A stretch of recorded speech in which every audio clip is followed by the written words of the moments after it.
And a very good evening. It is Sunday, 22nd of November. This is episode 34, I think. It's the 22nd of November. It's just gone 8 p.m. here in the UK, 3 p.m. on the east, and midday on the west coasts. Welcome to the show, everyone. Joined, as per usual, by Ben and Cryss. And this week, our very special guest is Mr. Ken Flux Pierce. Good evening. How are you? I'm just super excited about the air quotes that you gave me. That's actually my government name. I would say, is that genuinely your middle name? No, mine. No. You should decode it. Do it. Very nice to be here. Thank you. No, thanks for joining us. Thanks for taking the time. So you're in Wilmington, Delaware. So I guess you're in the East Coast time zone. Yep. How is it in Wilmington at the moment? Because somebody's bedded down there for the last few weeks, trying to sort things out for January. It's been a little bit crazy because this is where Biden is from. Yeah. And it's a very small area, so it's like he's like, his house is like 15, 20 minutes up the road. Yeah. And yeah, so it's been a little bit weird, but I try not to go outside. Yeah, but that's the normal, yeah. Like honestly, like I look around, I'm like, I don't need to go anywhere. No. Exactly. I'm totally okay with being locked down. Well, good to have you here. We'll chat with you in a little bit more detail later on. Let's go up to the north of England. Mr. Ben Simpson, how are you? Very well, thanks. A successful launch of the new band this week, I hear, or saw. Well, did you watch it? I did watch a little bit, but I had to go. But I did catch some of it. Oh God, I hated presenting that. Like, doing your role it's so difficult. I was shucks. Trying to come to terms with the software, and it's just I'd much rather just be in the background. Well, I'll put you there if you want me to. So no. I can dim you off. And Cryss, how is it over there in California? Yeah, it's all right over here. Happy, weather's nice. Got to see a charismatic, handsome man in a red shirt and a black tie do some presenting this week. Oh. Yeah, Ben, you dressed up for your thing, but you just put on a shitty Human League t-shirt. This is my best stuff. That's me working clobber there. Oh, right, fair enough. Yeah, well, it was very Newman-esque. Yeah, I have to say, it was quite Newman-esque. So anyway, go ahead, sorry. My fun little project was Robert Native VS posted some modular samples some samples from his modular doing FM, and I downloaded those and have been playing around with them in cool. Logic Sampler, trying to figure all that stuff out. So that's been pretty cool. Appreciate that he did that. Good stuff. Well, I want to kick off the show straight away, and I think I speak for everyone here.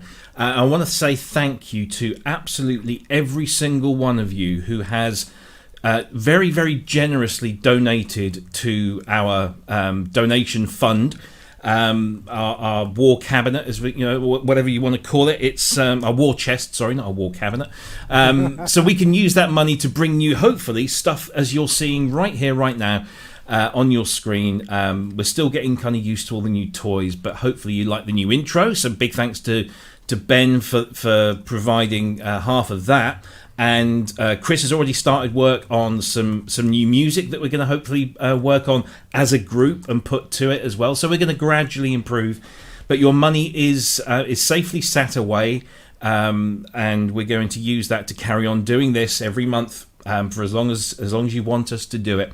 If you haven't already donated, I know a lot of you have, and so, like I say, thank you ever so much. You can donate at the following link, which we've very nicely had that kind of shortened down. So https://cut.ly/psn-donate.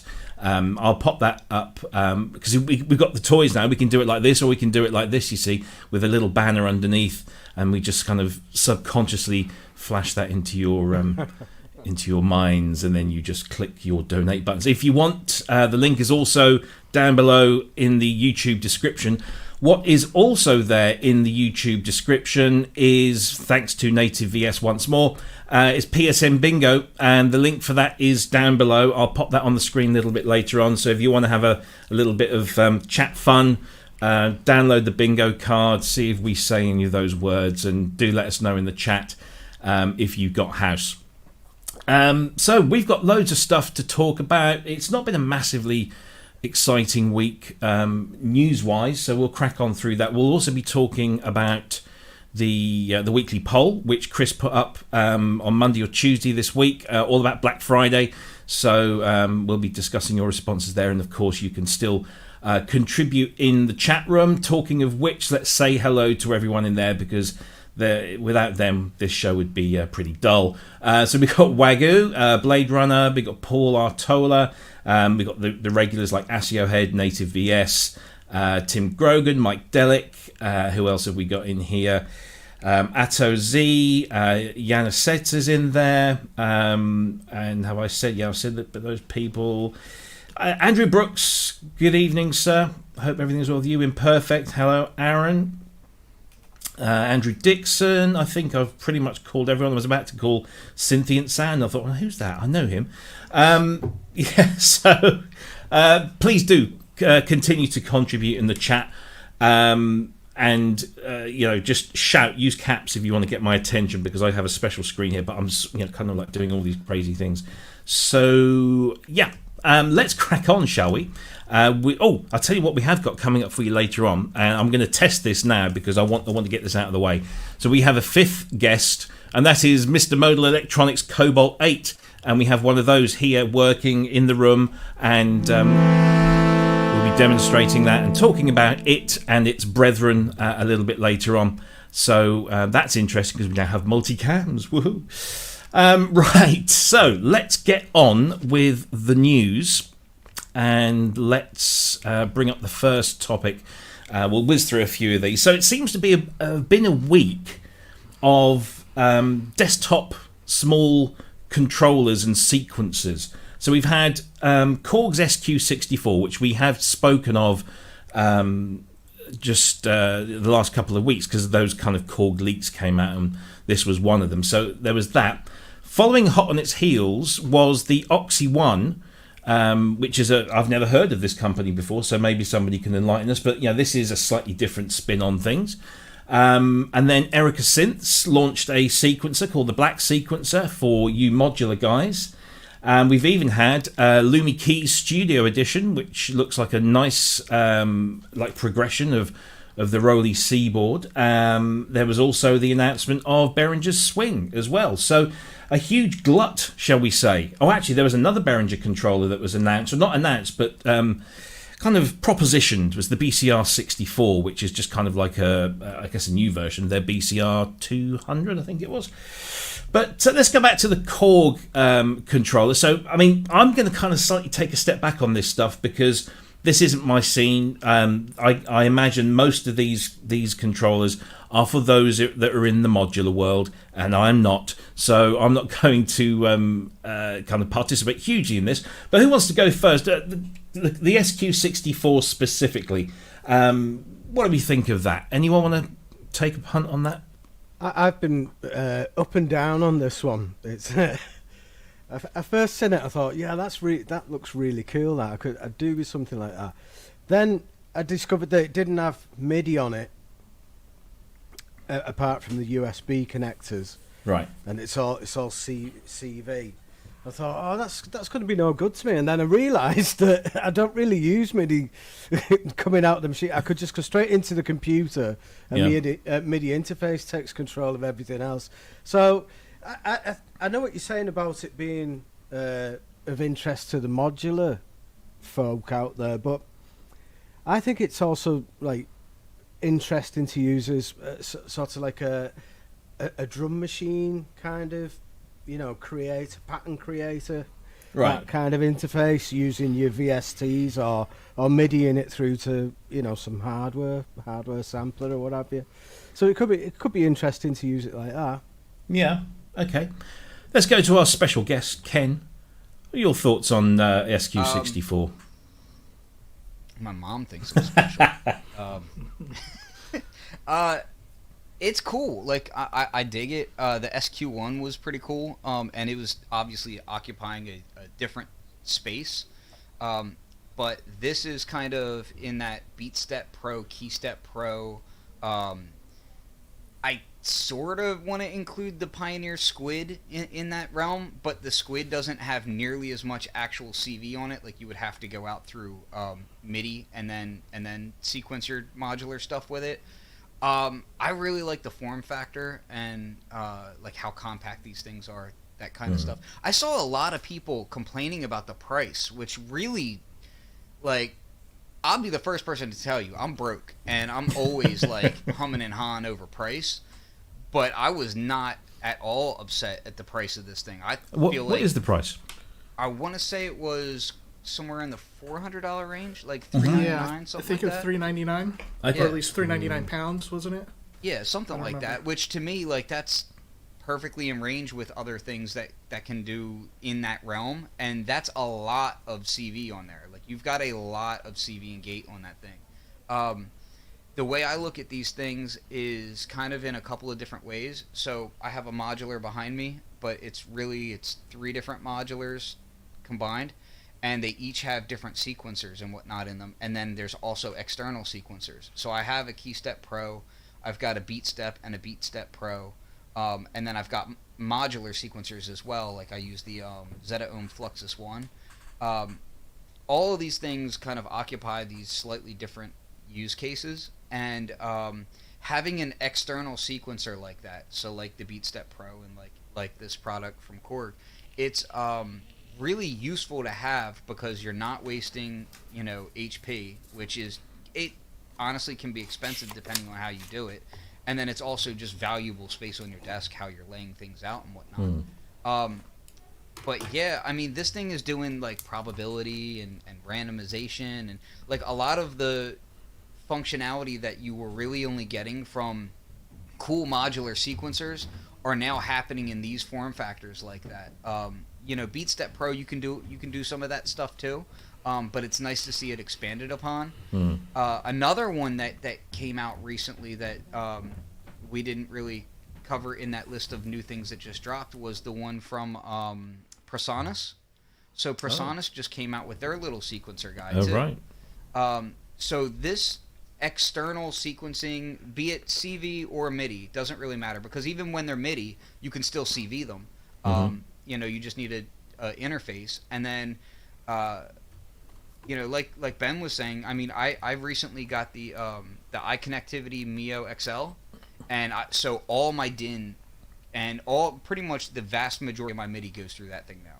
You know, so whether or not something has DIN on it doesn't matter nearly as much to me now, because I'm going through that anyway. And even if I do have DIN, I'm going through that. I'm using that to route, because it makes it very easy for me to take basically one cable out, and if I want to use my Force one day as the primary, I can use that. If I want to use my S2400, I can use that. If I want to use my MPC, and I don't have to unplug everything. I really just do one cable and I'm good to go. Yeah. So like this whole external sequencing thing is just really interesting, because a lot of people using DAWs and whatnot are so used to just sequencing in the DAW that sometimes those happy accidents of having a hardware sequencer don't really happen in that way, even if you have a really good controller for it. So this to me is just like it's not just about DAWless, it's about like interacting your MIDI sequences in a way that's hands-on, which is pretty cool. Yeah. Cryss, thoughts? There, Sorry. I dropped you. There we go. Come back. Here we go. Yeah, all great points there. So as I've said many times, I'm not much of a sequencer user. In my Euro rack, I do have a Mutable Instruments Marbles and Pamela's new Workout. And like what Ken was saying, the happy accidents is what I'm looking for in hardware. So I don't have any real traditional sequencers yet. One of the ones that had appealed to me before, a buddy of mine picked up the Polyend, I don't remember what it's called, but it's the rather large sequencer that has just this myriad of buttons and rows, and it's just a very visual affair, and I really like that, except for that it's quite expensive. And so with some of these other new sequencers coming out, it's like, well, maybe there would be something I would pick up if it's in a little lower price range, because I'm not willing to, not saying that they're not worth the money, but I'm not willing to invest a lot of money in a sequencer I know that I probably won't get a lot of use out of. So seeing some come out in a lower price range is pretty nice. I initially thought the Korg one was pretty interesting because, again, it has all these pads laid out on it. But then when I went through the loop op video, was a little disappointed about the workflow of it, at least for myself. And again, you guys all do sequencers probably much better than I do. So the OXI kind of has, I haven't had a lot of time to really dive into it. I think that's what it's called, right? OXI, the other one? Yeah. That one to me looked more interesting. I think initially it was something like $100 more than the Korg, at least for the pre-order. But that kind of flow and from what I could discern just really quickly about how it was being used would probably be more up my alley. And then, as I've said before in the past, like I just taking the time to learn a sequencer on every synthesizer that I have, I'm not really interested in. So if I can have one device that can be used with multiple things fairly easily, whether it's with hardware synthesizers, modular, or your DAW even, really appeals to me. So I would say out of any of these, this OXI one looks probably the best to me. So again, you have to pardon my ignorance because I don't live in an Ableton Live world and I don't live in the modular world, but it seems like the OXI is more of a Live-esque controller than the SQ-64 is more of a modular controller, although I'm sure you can mix and match. I like the OXI looks quite nice, but again, it's not really my world. I mean, 8 CVs, 8 gates, fully configurable, 1 modulation CV input on this, the OXI One. Use it as a composition tool with your favorite DAW is kind of like the headline there. So, yeah, I mean, Ben, did you have any thoughts on the OXI One? I like the operating user interface thing. That's an interesting approach. It's a bit like one of these live controllers, isn't it? But then you can see how the matrix would work for your step sequencing and that. I like that one. I think I probably I don't know how much this one is, but I might be tempted to, if it was a similar price to the Korg, I maybe go for that. You know what it kind of reminded me of is the Islet Instruments chord bot. In some of the features that it can do with the chord structuring and that sort of thing. And I didn't really have a chance to go too deep into it, but what it seemed like it was doing, you guys can correct me if you know more, it seemed like you could do a strum feature with it too, right? Right. I think and I love that. Like I use the chord bot for that all the time. Like I absolutely love getting that strumming effect in my sequencing. And again, with all of these things, like I love the Zeta-Ohm Fluxus One lets you do arpeggiations per step, and it does it in a kind of ratcheting way. So I love the idea of like being able to set a scale, and then you set your sequence up, and then you can kind of adjust your scale as you go to kind of get these cool happy accidents happening. And then you start doing things like arpeggiating per step or strumming through chords per step, that sort of thing. And you just come up with some like really beautiful techniques that way, especially if when you start playing, like if you're letting that go and then you start playing with like decay and release times on your synth patches, it's just like, oh man, you get into your happy space real quick. I think that really has a great sound to it because it gets you out of some of the sameness of sequence synthesizer music and having the strumming going on, and I said, as you were talking about changing with like decay and things like that in the envelopes, that really is interesting. I wish I could see more people doing that and kind of bringing a little more variation in the sound. So the other sequencer that came out or was announced this week was this one from Erica Synths, the black sequencer. It's €510, shipping in about 3 weeks' time. Slightly more expensive, and of course more niche, because this is going to fit into the Eurorack guys. And again, I'm going to stand back and listen and say, this is not my thing. I don't really know whether this is good or bad, but does anybody have any opinions on this one? Well, I put in a request to review it, to be honest with you, which I rarely do that sort of thing. Like, rarely will I say to someone, hey, I would like to check that out, because usually I'm a little too busy for that kind of stuff. But that in particular, I really like the stuff that Erica does. Like, their modules tend to be really well built and, generally speaking, really well thought out.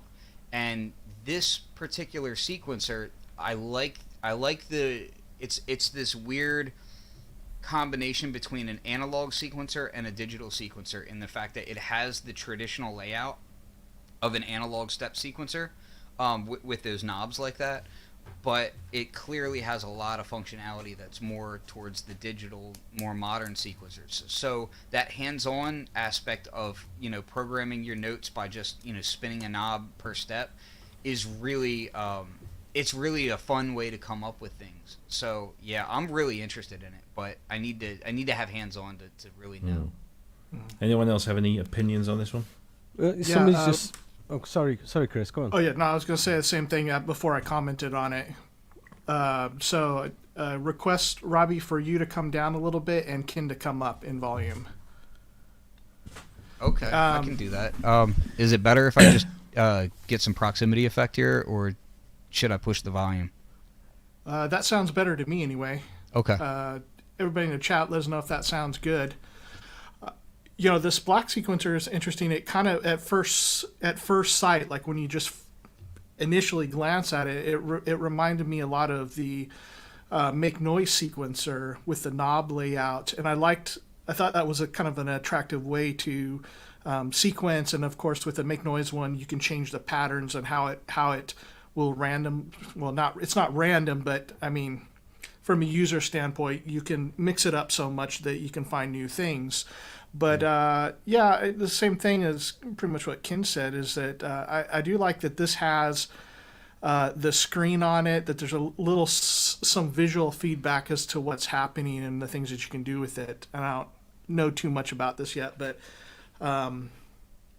looked interesting. I don't know if price-wise it'd be something that would be worth it for me to invest in, kind of being a little more... coming from the guitar bass world. But if I could get into a workflow that was really exploring sequencing more, that this OXI and the Erica Synth one, I think those would be probably on the top of my list. Sure. And so that brings us to this one from Roli. So it sounds like Roli, or looks like Roli, have listened to feedback from the Seaboard, because the Seaboard's very Marmite, isn't it? I know that term works in America, but you either love it or you hate it. Mm-hmm. And this one seems to have, the design of this looks like, okay, so we're going to give you traditional keys, but we're going to retain that level of expression in there as well. It's illuminated. I'm not entirely sure if I like all those flashing lights. That could be really quite distracting. But for $269, that's the pre-order price.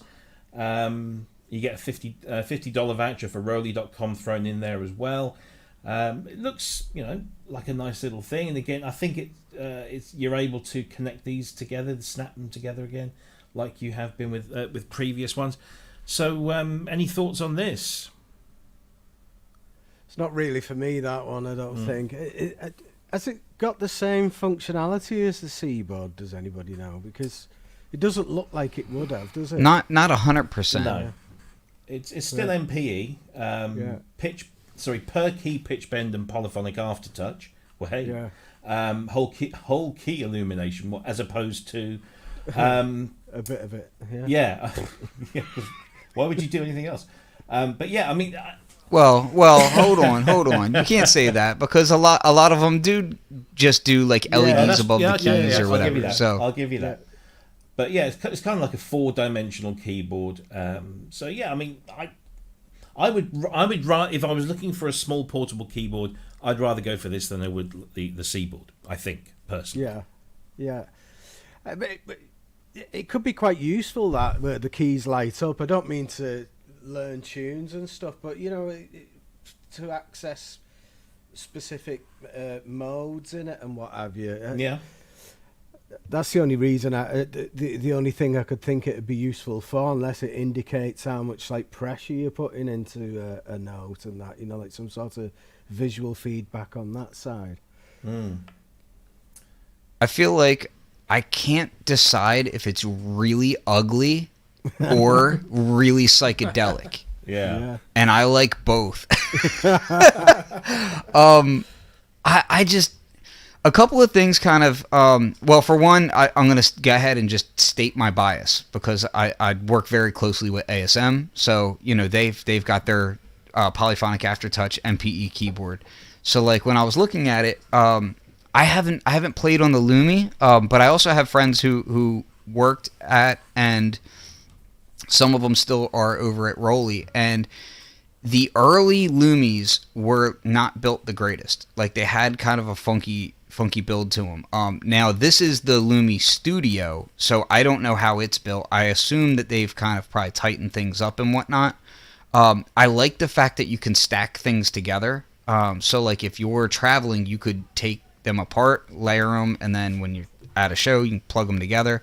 What I wasn't fully sure of is they showed that you could do the blocks. So I assume that means you could have like the Roli block keybed on one hand and the LUMI on the other, which I don't know if there'd be benefits to it, but the way that you do slides I think might be cool.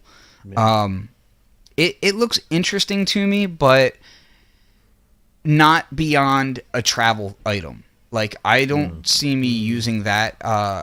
For one, the 7/8 key size thing doesn't really bother me. Like they're not mini keys, but they're not full size. I'm not a great key player anyway. Mini keys don't really bother me. Like the mini log keys to me are like, the sizing doesn't bother me. Because I'm going to be garbage either way. But for like a studio controller thing, I'm really in love with, like, I'm using the Hydrasynth for almost 2 years or so now, and it, like, the expressivity of polyphonic aftertouch in a form factor that's not a squishy keybed like a Roli is easier for me to play. Like, because I'm not a great key player to begin with, I've played on Roli where it was very easy for me to hit incorrect notes or like be slightly sharp, slightly flat, that kind of thing. Whereas on this LUMI, it's going to solve that, but I'm kind of like, I already have it solved in a big robust keyboard. So I don't really, like, it's not for me, but I still kind of like the idea of this stuff. Yeah. I'm the same. I'm quite happy with the Hydra as a controller as well. I think it's it's a brilliant controller keyboard as well as being a great synth. So I don't really need this either. Okay, well, there you go.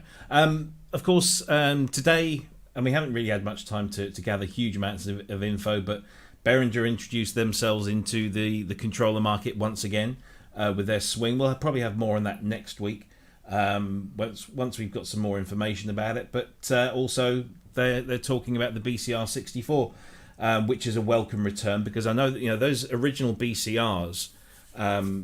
Just everywhere. Everyone seems to have one or can make use of one. They're really flexible things. So I kind of I'm looking forward to. This is a concept, by the way. The BCR-64. Let me just throw that up on the screen. So this is again Behringer doing what they do by saying, "What do you think if we built one of these?" And I think so far there's hundreds of comments on there, and I think the vast majority of them are yes, please, we'll have some of that. So we'll see what happens there. But whilst we're on the subject, Behringer have announced the MonoPoly is shipping, so that's out and about.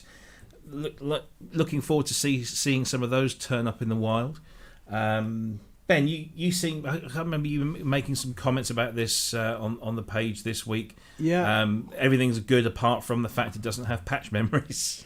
Yeah, well, this is a general bugbear with all the recent analog synths, and I understand what people are saying when they say, that like add loads to the price, because there's a lot more involved in making a synth programmable. But I don't know. Surely they could do it now. It doesn't have to take up much room, even if it was like you know, like a dial. I mean, I think that's the worst way of selecting presets. But you know, selecting memories. But that would be better than nothing at all. You don't have to have a big row of buttons. True. I just think that like it's all right recreating these things, but recreate them and give us something else. You know, it's nice to have them, but I just think that it would really make it if you could just store 100 it's like patches in them. We go back to cars. I mean, I often use the car analogy because it often fits.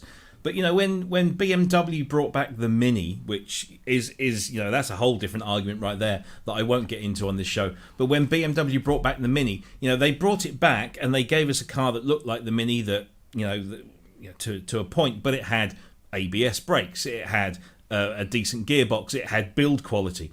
Same with Fiat with the 500. You know, the Fiat 500.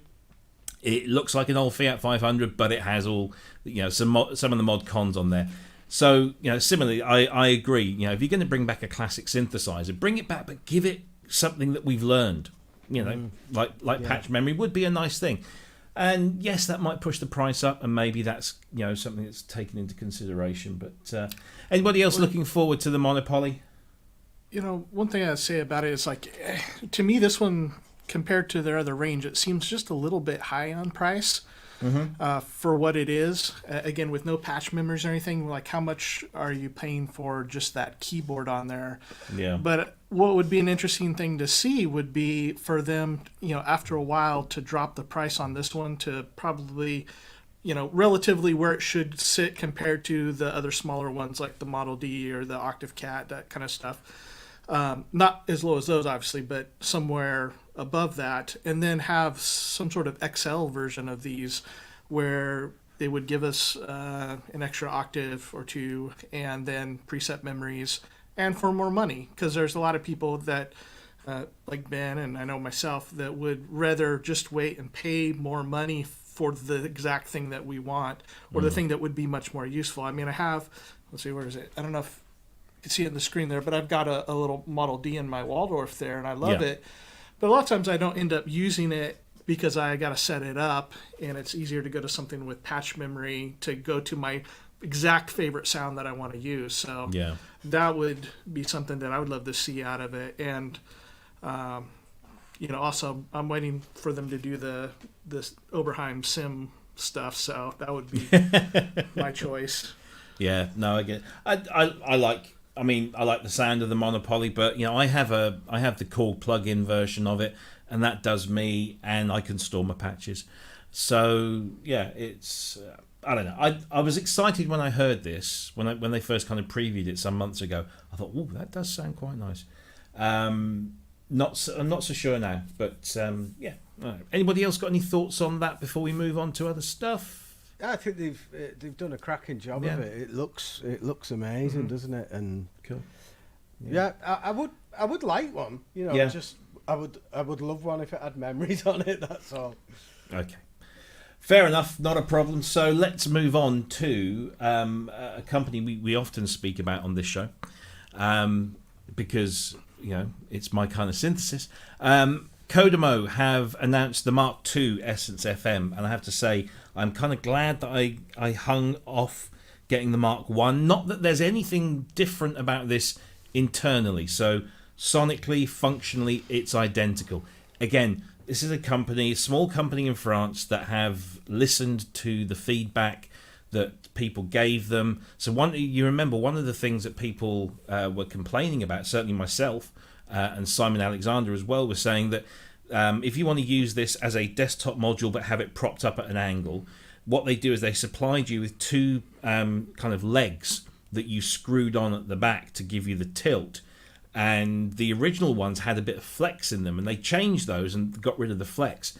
Well, now they've actually built these legs into side plates, and they're removable rack ears as well, because on the original Mk.I, the rack ears were part of the plate itself. So, removable rack ears, decent feet, a slightly thicker front panel, whatever that means.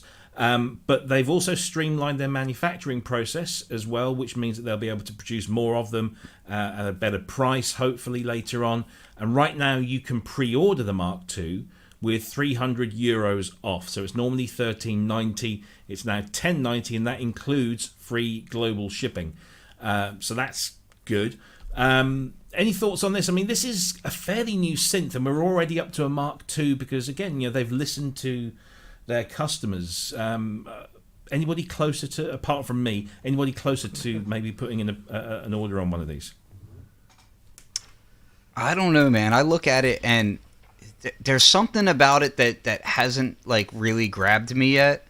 I'm kind of into it, but it's the UI that kind of keeps like making me question whether or not I would use it more than a really cool iPad app that does FM. Which, there's a lot of those out there that are really cool. Yeah. For instance, I recently got an Iridium, or semi-recently, I should say, and I really like it. Like, it sounds awesome. But I'll also say that the UI when you're doing FM stuff is not it's not as hands-on as some of the other aspects, and it feels kind of like the perfect FM interface still hasn't really happened yet. And that is something that I think I'd really like in the future for that to happen, but just as of yet, nothing out there really makes me like, yeah, this is doing FM to the point where I want to use it as often as subtractive. Yeah, we spoke about that when we spoke about the OP6, I think it was last week or the week before, and we talked about the Korg OP6 and how it had drawn a good level of control onto the surface there that allowed you to shape some pretty basic parameters. And then some people were saying, well, this is a touchscreen interface and it really it does open everything up. But I guess FM is just one of those things where it's so I'll say deep was the word I was thinking of, but maybe that's not what I want. It is so complex and you do need to have a lot of controls, and some of the those third-party hardware controls that we've seen over the years are just huge with tons and tons of knobs and buttons and controls on. That maybe the touchscreen is the way. Maybe a bigger touchscreen might be better. Who knows? But I see where you're coming from, Ben. Oh, sorry. Go on, Chris. Oh, that's right. I do think like the kind of mixed approach seems to be pretty good, at least in my estimation, of having a large touchscreen like this or the Iridium, and then having knobs along with it. Setting up operators with this EssenceFM is really easy. You just touch and move things around, multiple connections, all very easy. Taking care of all the envelope stuff. I mean, you can just at any there's multiple ways to do it and draw it and anything you want, which makes it just tremendously more flexible than the OP6. And so I like the way that this is laid out. I would hope that maybe since I haven't used one, that having both knobs and the screen would help you to dial in some of those fine-tuned things. And I don't know, I'd be kind of curious, Ken, like you were saying that some of the stuff was difficult to do with the Iridium with FM. Was it because of the touch interface, like not having precision, or what was it about it? No, it's not even that, because the touch interface is actually really good. It's more like... I don't want to be overly harsh and say that it's an afterthought, because that sounds way harsher than it is. But the interface is kind of laid out more for a for traditional synthesis. You've got oscillator 1, oscillator 2, like so forth and so on, and then you get into the kernels thing. So you press 2 buttons to go into the kernels, and then you start setting up your routing. And the UI for that, it's a little bit small. And it's a little bit like you kind of have to think it out in advance before you do it. It's not, I don't know. I feel like it's definitely primed to have some updates, and I feel like it could improve greatly. Like when they start throwing like templates in there and like, okay, here's this algorithm and this algorithm, and and just kind of like make it map out a little bit more intuitive in that way. It's by no means is it like bad. You know, it's still, I think, probably one of the best FM interfaces out there, but it could be, like, I just feel like we haven't really gotten to that point. One of the FM synths that I personally really like is an iPad one. I think it's called, I want to say it's DXI, is that it? I'm like dropping all kinds of crap in my studio here.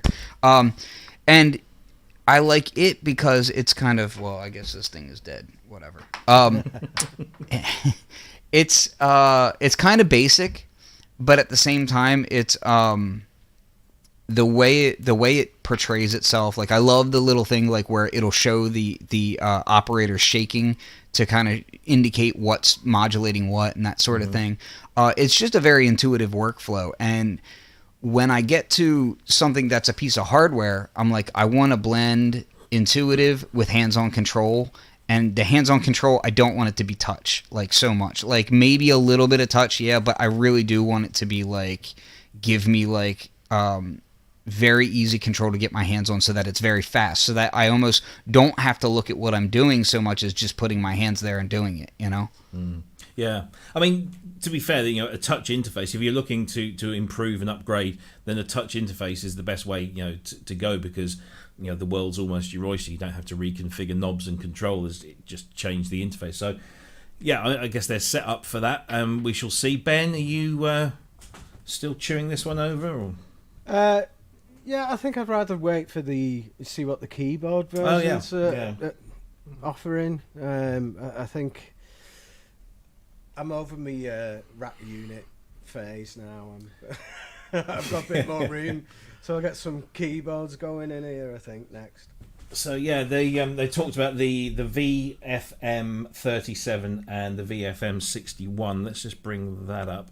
So these are concepts that are coming soon, apparently, and they have, you know, the EssenceFM style interface, but there was something in one of the announcements that said it's not going to be an EssenceFM with a keyboard. It's going to be slightly different. So that's interesting. But what I completely missed was this: that there's another coming soon. This thing called Bitmasker, which there's no other information other than it's a unique pocket-sized synth, and that's it. It's got hexagonal pads. Maybe it's a drum machine. I don't know. It looks like a speaker to the left, maybe. Yeah, it could be. Yeah. So interesting. We shall see. But again, you know, Kodamo, they're getting my award this year for sort of like most responsive and innovative, or one of the most responsive and innovative new companies on the scene. And the bias isn't nothing to do with FM. Do you guys use a lot of like pocket-sized gear in your setups at all? Like when stuff like that comes out, like what's your knee-jerk reaction to it? Most of the time, not interested. I mean, I got that. The NTS One because it's cool and I like the effects on it, but other than that, I don't really have a need for pocket-sized. I did once when, you know, like 8 years ago, 6, 7, 8 years ago, when I was doing, you know, an absolute ton of traveling all over the world. I thought, yeah, I'm going to get myself something that I can put into my hand luggage that, you know, when I'm on a flight somewhere, I can just take it out and do stuff. But I hate, you know, long distance flights. I just want to like pass out for 8 hours. So it never really materialised. So no, that's a long answer. That'd be the only reason I'd be interested in anything pocket-sized, is for, you know, if I was doing a lot of travelling and I wanted thingy. But you've got the iPad, haven't you? And you know, even your phone, to a certain extent, you can do quite a bit with that. I do more on GarageBand or GarageBand on my iPhone than I would that I've done on anything else that's kind of portable. Yeah. Because then I can take that and shove it into Logic when I get home. So I find, like, as much as I love the power of apps, like I just get really uninspired by just a touchscreen. Yeah. Like, I need tactile response, and little pocket things like this, especially for doing sound design, like if I'm doing a sample pack or something like that, I love that kind of stuff for that type of thing. It's not so much for music making for me. As opposed, like, unless I'm taking like little loops or whatever and just sampling them into something more professional, but you know, really just saying something bigger. But for sound design stuff and just coming up with inspiration, like I love playing with that kind of stuff. I use like my pocket operators and stuff like that. I use those things all the time. There's another company, Twisted Electrons. They do some really cool small stuff like the Detonate. Gear like that, I think, is really... it's not stuff that's going to sit on your desk all the time, but when you pull it out, it's just like a fun bit of inspiration, you know? Yeah. I mean, I've got Sculpt, I've got Craft Synth 2, and I've got the Uno drum and the Uno synth. But I don't, really, I guess I don't use those as much as I ought to. They just kind of sit there gathering dust, really.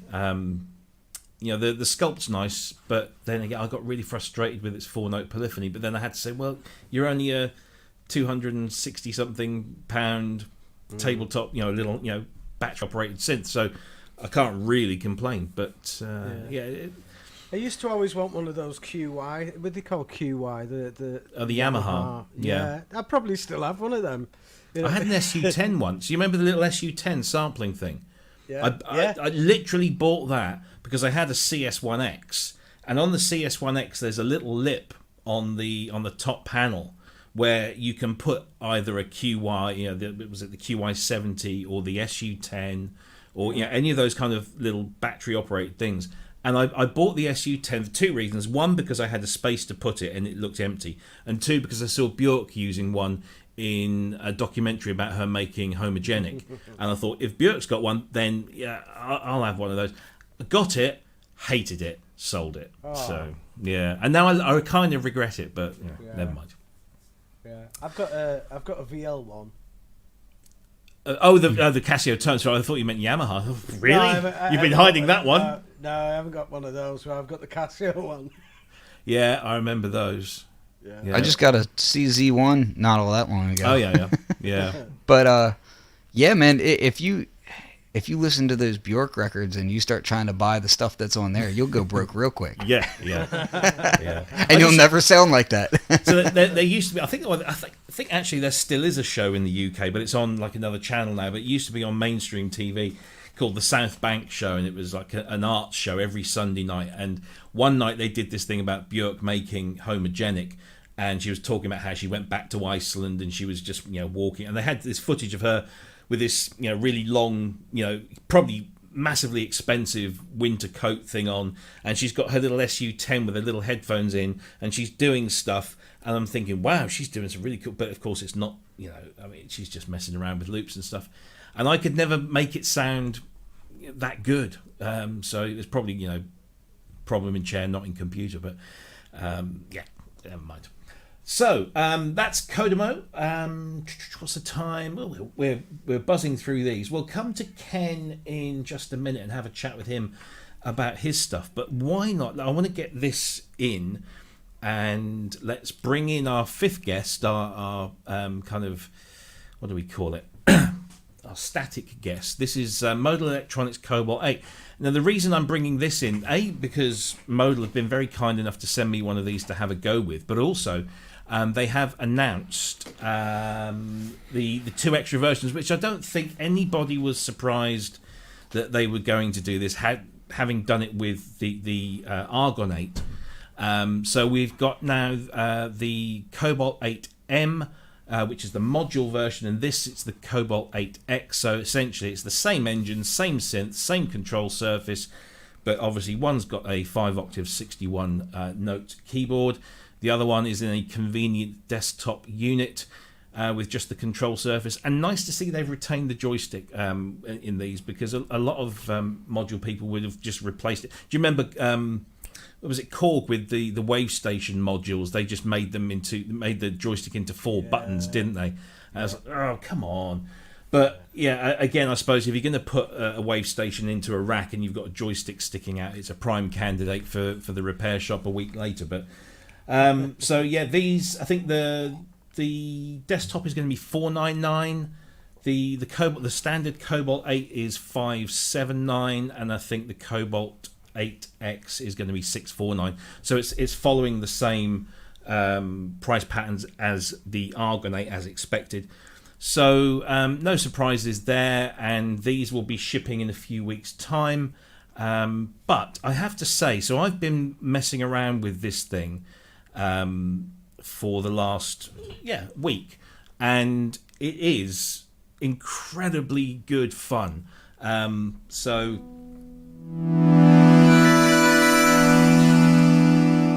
one of the great things about this is the way that they've gone with the sound generation system here. You know, it's an extended virtual analog. That's their term, not mine. And you've got algorithms, and I was like, oh, algorithms. I like that word. But you've got like 64 different algorithms, which are kind of combinations or kind of preset types of oscillator structures. And you can go through these algorithms, and as you can see on the screen as I'm scrolling through, there's all these different shapes. And then once you've chosen your algorithms, or your algorithm, you can have two, and you can mix between them. So once you've got that, then you can start shaping it, and changing the rates, and you can do some really, really cool stuff with it. And then once you've done that with that one, you can do the same with the second one and mess around with that. And then you have this mix here which allows you to then blend between the two. And you've got depth and spread, so you can read detunes and stacking and unison. And you've got 3 effects slots in there with a ton of really good effects, arpeggiators, sequencers. It's such an intuitive synth. And one thing that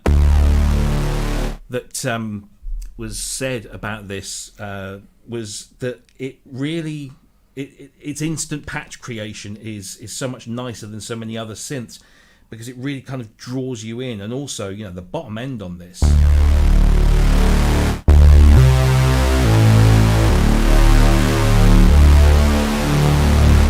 is just so nice. There's just so many, and it's so intuitive as well. For example, let's see, if I go to a patch here, let me just go, we go here. So I'm still learning the sequence here. So let's go to an init patch. So we then just go straight into the first algorithm. So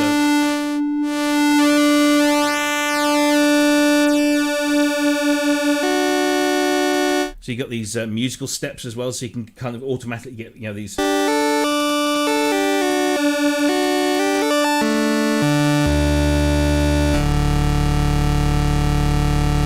And then bring in the second one. So let's bring that, do that independently. Let's go for something a bit.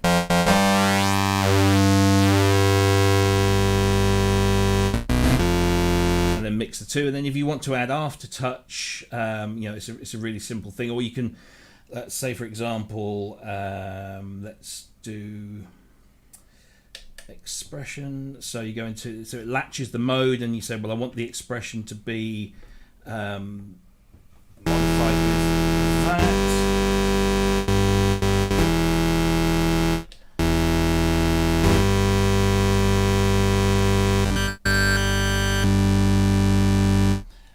And it's just so quick and easy. It's so great. I mean, I'm very excited. I'm not looking forward to having to send this one back.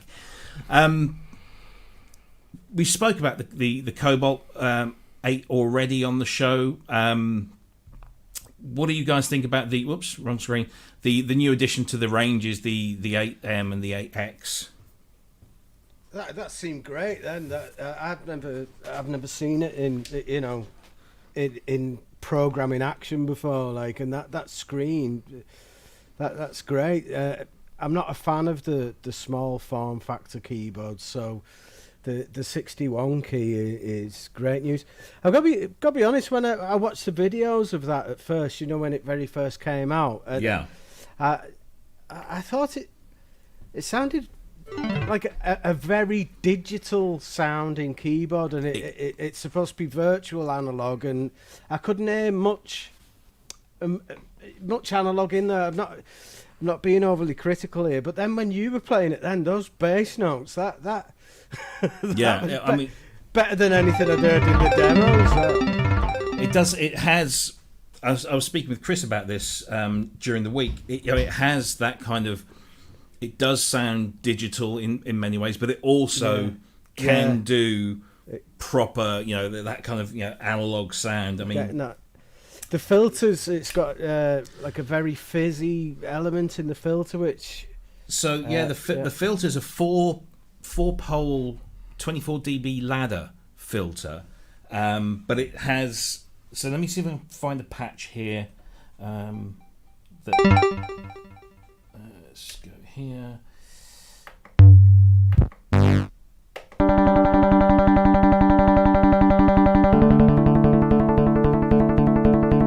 So, for example, if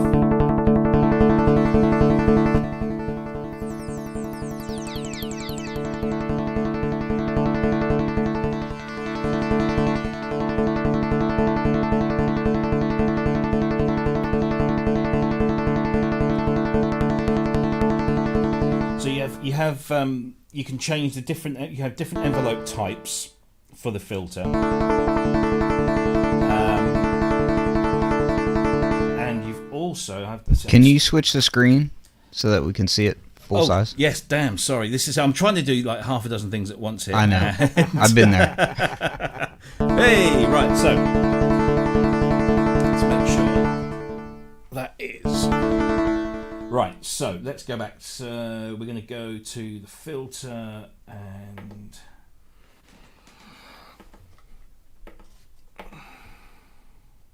right. So you've got different filter types. So this is resonant low pass.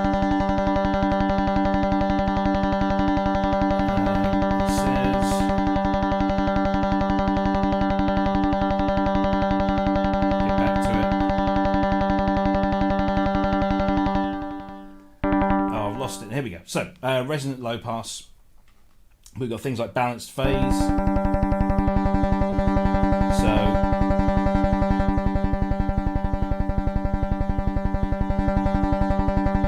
why is it, when I was doing this before, I was like getting some really good, maybe I should choose a different patch. Something's a bit more. I like it. Okay, so we go to the page. So, type, right.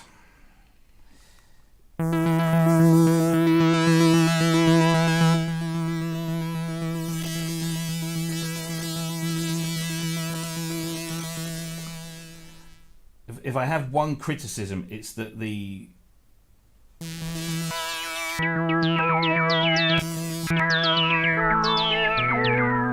operating system and the screen, because it's so small, you have to like shift and move around, you know, a lot to kind of get back to where you were.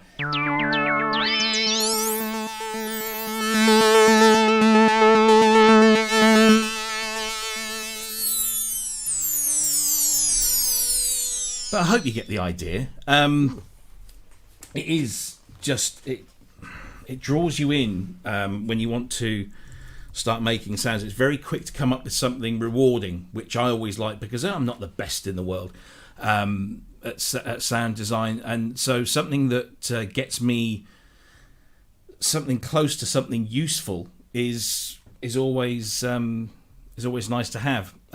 So I'm doing celebrity squares here. Let me see if I can get the right thing. Yeah, I'm not a great programmer myself, but from what I could see there, what you were doing, I really like the way that the system works with that, making the maximum use of that little screen. It's really good.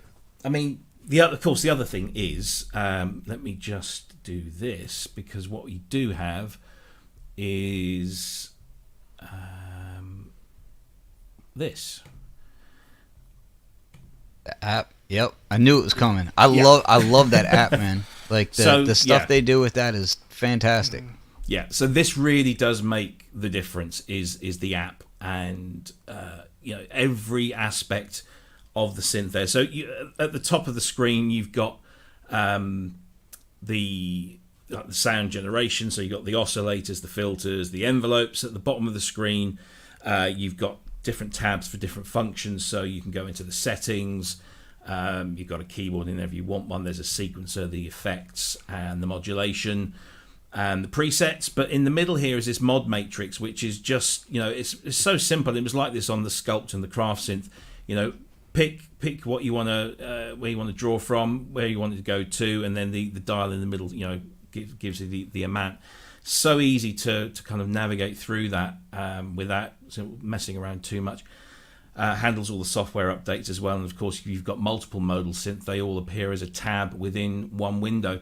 Right. So that really is, is a beautiful thing. So there you go. I mean, Cobalt 8, I highly recommend it.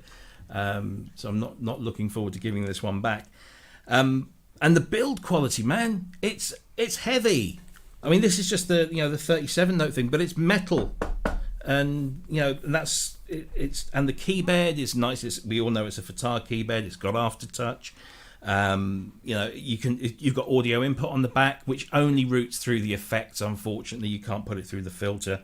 You've got 3 LFOs on this one as opposed to the 2 on the Argon 8. And the joystick actually is a real joy. It's a joy to use. I kind of felt that it's going to be one of those things where I kind of accidentally bend it up or down. But you have to kind of mean to want to do it. And it is once you've got that set up for modulation stuff, it works a bit like the bender on the old Roland synth, left and right and then up for modulation. But now you've got down as well, which you can assign to a different modulation setting. So all in all, like that a lot. Yeah, is this like a VST thing as well? This yes, editor, yeah. So you can shove this into your DAW and then automate it from there as well. So it's got all of those things. Really good. Yeah, impressive. Yeah. So there you go, Cobalt 8, poorly demonstrated by ham-fisted me, but there are better demonstrations out there, trust me. So do you guys think that rack synths, like 19-inch rack, are we seeing that as like a bygone era now?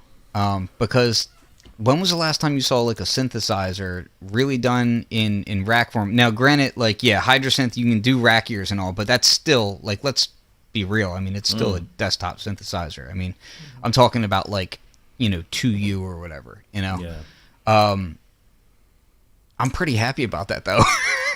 Yeah. I mean, I've got a bunch of rack stuff that just sits in the corner, and then I've got this thing here, which is the FS1R, which is just this pointless having. It just should be a box that you stick out there and have a software editor for.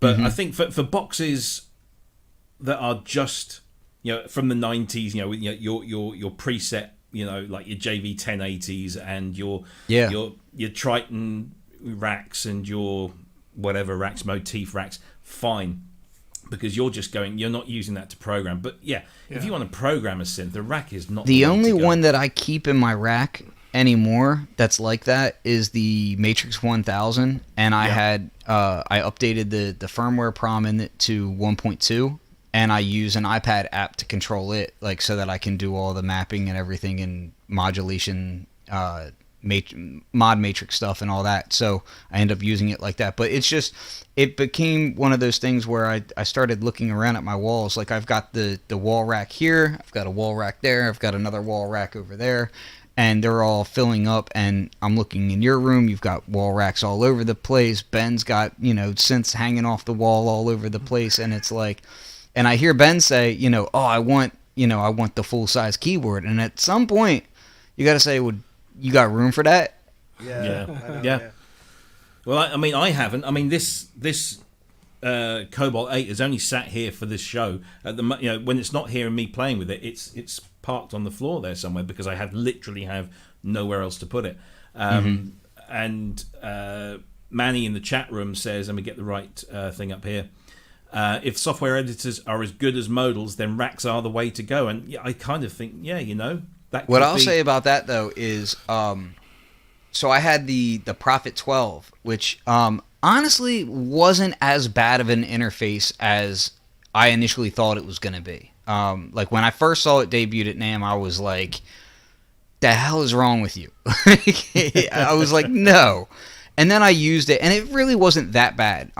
Could it have been better? Sure, but it wasn't like pulling teeth to program on. And you push a button to get to different sections, whatever. And I found myself using it quite a bit.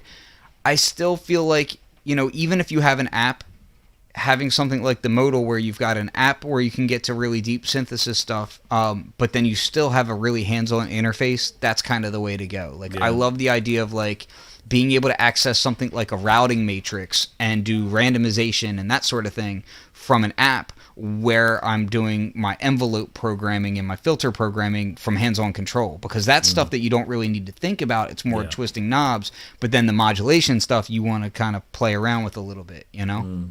Yeah, I mean, it's one of the things why I haven't, one of a number of things I haven't pulled the trigger on the Kodamo yet is because, where do I put it? Even though it's a tabletop unit, I don't have much tabletop surface to put it on. So, yeah, it's, and like you say, you know, it's having the hands-on thing. I mean, one thing I have said to myself when I've been sat here doing this with the Cobalt, I've had the Cobalt here to my left, I had the screen on the right, and like exactly like you say, those kind of things that you don't need to worry about, the tactility, is that the word, of it, then you can just set it over on there, and then your hands playing with your knobs, as they say.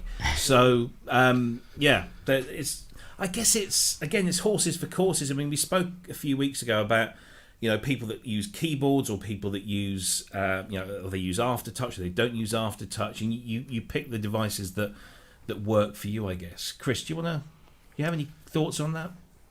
Yeah, I one thing that I really like concerning Modal as a company with the Argon and the Cobalt is that they have had editors ready to go for it. Yeah. And so, you know, my favorite experience, the two synthesizers that I have that have the best UI are the Moog One and the Hydrasynth. And they're so well thought out. And it's, again, that combination of being able to touch things and turn them, but then also having visual feedback. So the Moog One's got the big screen in the center. The Hydrasynth has the scribble strips where you change a section and immediately you have visual feedback as to where you are, what's going on. And so, you know, with the Cobalt having this app that's already coming with it, it's not third party. To be able to have, I mean, they have a lot of pictures where they show with the Argon or the Cobalt an iPad sitting on that blank area of the 61X version. It's pretty smart because even if you're not spending a lot of time programming on the iPad app, you're grabbing knobs, there's immediate visual feedback that's much better than what the little screen can produce. Absolutely. One fault that I would give that my time that I spent on the Argon is that they probably should have swapped the filter and knob in the screen, because when you start adjusting those knobs around the screen, you end up covering it up or bumping other things. Yep. So I would have probably preferred it the other way, but having this ability to have the app on an iPad, I'm not, you know, I have an iPhone, but I don't use an iPad regularly. But this would be the kind of thing that would want me to get one, or use, my wife has one, maybe I'd steal it from her, to set up on there on the side and be able to have those things. And then I'm sure some things, I haven't seen how modulation routings are set up on this yet. I've watched a few videos or had them on while I'm working here at home.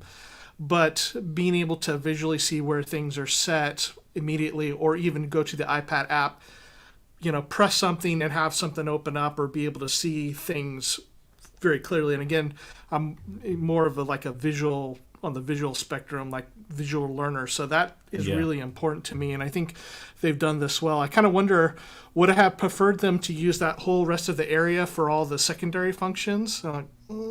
Maybe, but still, I think as far as hardware goes, like, the Cobalt doesn't have the same kind of versatility, I would say, as like a Hydrasynth. I mean, the Hydrasynth is so crazy, and if anybody wants to see what a Hydrasynth can do, I mean, you got to check out what Ken has done with it. It's absolutely astounding what you can do with that synthesizer. But for something that just gets, you know, right into this beautiful sweet spot kind of analog sounds, and some of the sounds are very precise and they sound digital and some sound analog, and I like that versatility out of it. But it seems like it's going to be a very fun synthesizer to have. And I had told John Bickle, I was waiting for the AX to come out, so probably will be my next synthesizer purchase. That looks like a brilliant combo, that with the iPad there, doesn't it? I would just say, like, as a touch on that, the whole, like, adding the extra knobs, yeah, but then you'd probably be darn near doubling the price point too. Exactly. You know, Yeah, and so and we all know that this is the Modal's whole thing here is that they've built a platform, and that platform is a common platform, so you can develop, 3 synthesizers per product range.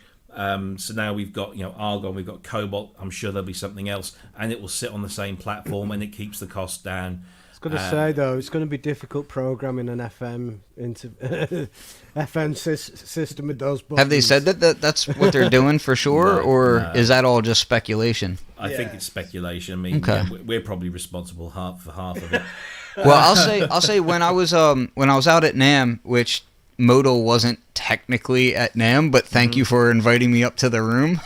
So I got to hang out with John and the sound design team, and really great guys. And Yeah, they are. One of the things about the way that these things work with that app and everything is it's not just a one-to-one thing with the app. So, you can program it completely without the app, and that's fine. But you can do lots of extra things with the app, which was where it kind of all comes together, and you really see the light of it.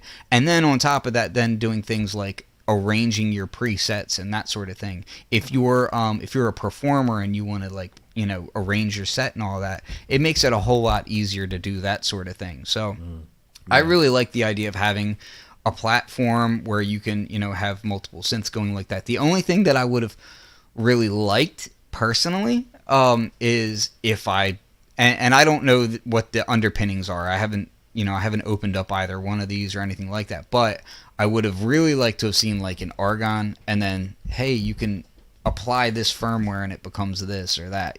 I would have really liked that. But if it's a different synth underneath, it's a different synth underneath, and so it helps cut down on costs, whatever. But either way, I like these things, man. I think they're pretty neat, and I just I want to play it. Yeah.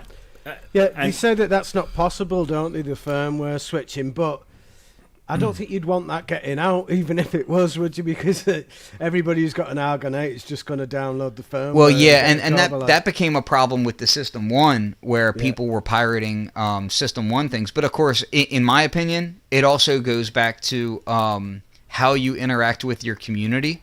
Because, for instance, and this is purely my opinion on this, when I got the System 1, I was very happy with it, and I knew, like, okay, so there's a couple of different synths that I can get for it, and they were promising to do a whole lot more, blah blah blah. That's cool. I'm willing to pay for that. But then they dropped the System 1 plug out and plug in, and you had to pay separate for the plug in. But if I bought any other plug out, I didn't have to do that. And I was like, I felt like I was being nickeled and dimed for no reason on that when I've already bought the hardware, and now I got to do that. Just it felt very weird to me. And I feel like part of that, reading the forums was part of what led to people doing that sort of thing. Because when you have hardware, and this is just coming from like my perspective of, like, I sell a lot of sound packs, I do different preset packs for synthesizers and different companies, so I see kind of what gets pirated versus what people will kind of veer away from a little bit. And when you're doing hardware, like a hardware-based product, there is already an amount of like disposable income that's going on there. It's not like FL Studio, where you may have a lot of people who are doing this because, one, they either don't see the value in it, or two, they just legitimately don't have the money for it, and they're working off of a cheap PC and whatever. But when you're dealing with hardware, people have already showcased that they have disposable income to put towards that, and go that route. So they're less likely to pirate in that regard. Yeah. So, I would like to see that kind of stuff. It's a valid issue, and that can come about. But me personally, I would pay money for that, To have a company that is responsible for putting out good software for their synthesizers. I mean, that's something that we've seen a lot of problems with lately, and either from them themselves, like some issues with the rolling cloud. I like the cloud, but there's a lot of messy stuff in it, everything from payment to problems like opening up a plugin takes like 20 seconds, and I have an incredibly fast MacBook, but there's something in their coding of the GUI of the plugin that's messing stuff up lately. It didn't used to be like that, and so they're a little slow to address some of these things. And then working on sequential synthesizers for the Prophet 6 and Obi 6, I've had to use third-party editors because there's some things that I need to do in there, librarian functions, naming patches for sound sets, and it's been a terrible experience. And so one of my big rants has been, why can't a company get something out that's going to work well for the user? I don't want to be restricted to just using the synthesizer itself. It would greatly help me to have this function and other people as well. And so when somebody does actually be responsible, they're actually responsible to come out with some software that works and interfaces with their synthesizers well. And from all accounts that I've heard, I don't have any Modal stuff yet, but I am going to get the Cobalt, that they're providing it day one and are going to upkeep it. That is, I want to praise them for that. Yeah. Because that's been such a thorn in my side as a sound designer. When people have software that doesn't work correctly, it's buggy. I've had to deal a lot with the code knobs and sound tower stuff and problems. I mean, fortunately, the last problems I was having with sound tower, I actually got a response back from them for the first time ever. And then they gave me some updated firmware and it fixed the problem. And I was like, this is fantastic. Why can't it be like this all the time? So really happy about the software that's coming with it. Yeah, and I've been testing. They've updated it, the app a few times, and it's just they're getting it right so that when it does hit the shops, it's there and it's ready to go. Yeah. With no messing around, no delays. Yep, hats off to Modal for that one. Right. That's great. We're plowing through the time here now. It's almost 20 past, and we haven't really kind of spoken to Ken. I think most people kind of know Ken, because Ken does a really good job of letting people know who Ken is, and I mean that in the nicest possible way. But let's that feels horrible. Ken's really annoying. Yeah, Ken's everywhere, man. Welcome, Ken. So let's spend 10 minutes. We'll keep it at 10 minutes because we've got a few more things to do, including the poll discussion. And also, I just want to throw this up on the screen. So first of all, just to remind everyone, if you want to donate, and a million thank yous to those of you who already donated, this is the link here. It's also in the show description notes as a clickable link. So if you look below this video in YouTube, it's there. Please, if you feel like you can, and everyone that has, I'm not going to name individuals because you all know who you are, and we love you and we thank you for it. So that would be fantastic. And also, if you haven't been playing along, PSM Bingo, there's the links in the description underneath. And obviously, I suppose you could do this, if you're watching after the live event. But thanks to Native VS who does that every week for us. It's a bit of a giggle. I've seen some comments in the chat room as to why certain words are on the bingo card. I'm not going to say them because then that would just help them tick them off. So you kind of got to make us say them, and we'll try not to. So we'll do the weekly poll discussion right after we have a chat with Ken. So Ken, for those that don't know, in say 30 seconds, describe who you are, what you do, and why you are here, as in on this show. Well, I have ADD, and I've been diagnosed since 3rd grade, so that's why I act the way that I act. In my defense, Your Honor. Yeah, I'm fully aware of how abrasive I can be at times, and to people who can't take to that, it's life. It's synthesizers. It's not life and death. Move on. That being said, why I'm here and why I do what I do is because I treat synthesizers like they're life and death. Synthesizers, samplers, all that stuff. I'm a a hip hop guy. Like I kind of cut my teeth in punk rock and hip hop, and that's kind of how I got into music tech. Was mainly the hip hop side of things. Like really not being happy with how gear companies were creating things. So I used to complain a lot, and then I got some jobs consulting and working for a few companies, and that's kind of what I do now, that and a lot of sound design. So I'm just involved in a lot of projects doing sound design and helping products become what hopefully they should be and can become. Mm-hmm. Cool. I know exactly what you mean when you talk about complaining to companies or just even reaching out and speaking to them and making yourself known that you're doing it for the right reasons. You're talking about, you've got a problem, fix it. Here's how I would do it, and you get into people's faces in a polite way, I'm sure. Sometimes I go overboard. Okay. And what's really funny is I have a few, like I also have other shows, like I have my own Synth Summit show, and I co-host Beat People with B-Boy Tech Report, and and before that I had the Producers Hangout. But sometimes I'll go overboard, and I'll even like go back and like kind of cringe myself. And a lot of times people be like, "Oh, he must have been drunk." Yeah, I always do these things on the weekend, and that's like the only time I'll drink anything. And so sometimes I'll let loose like that because I'm with my friends. But usually the times that I'm most abrasive is when I'm dead sober, because that's when I'm most focused on like, how could you put out an analog synth with stepping filters? And I just want to, and I'll like go off the deep end about it, and people will be like, "Oh, he was on one." No, I just am a nut. Like, my bad. Yeah.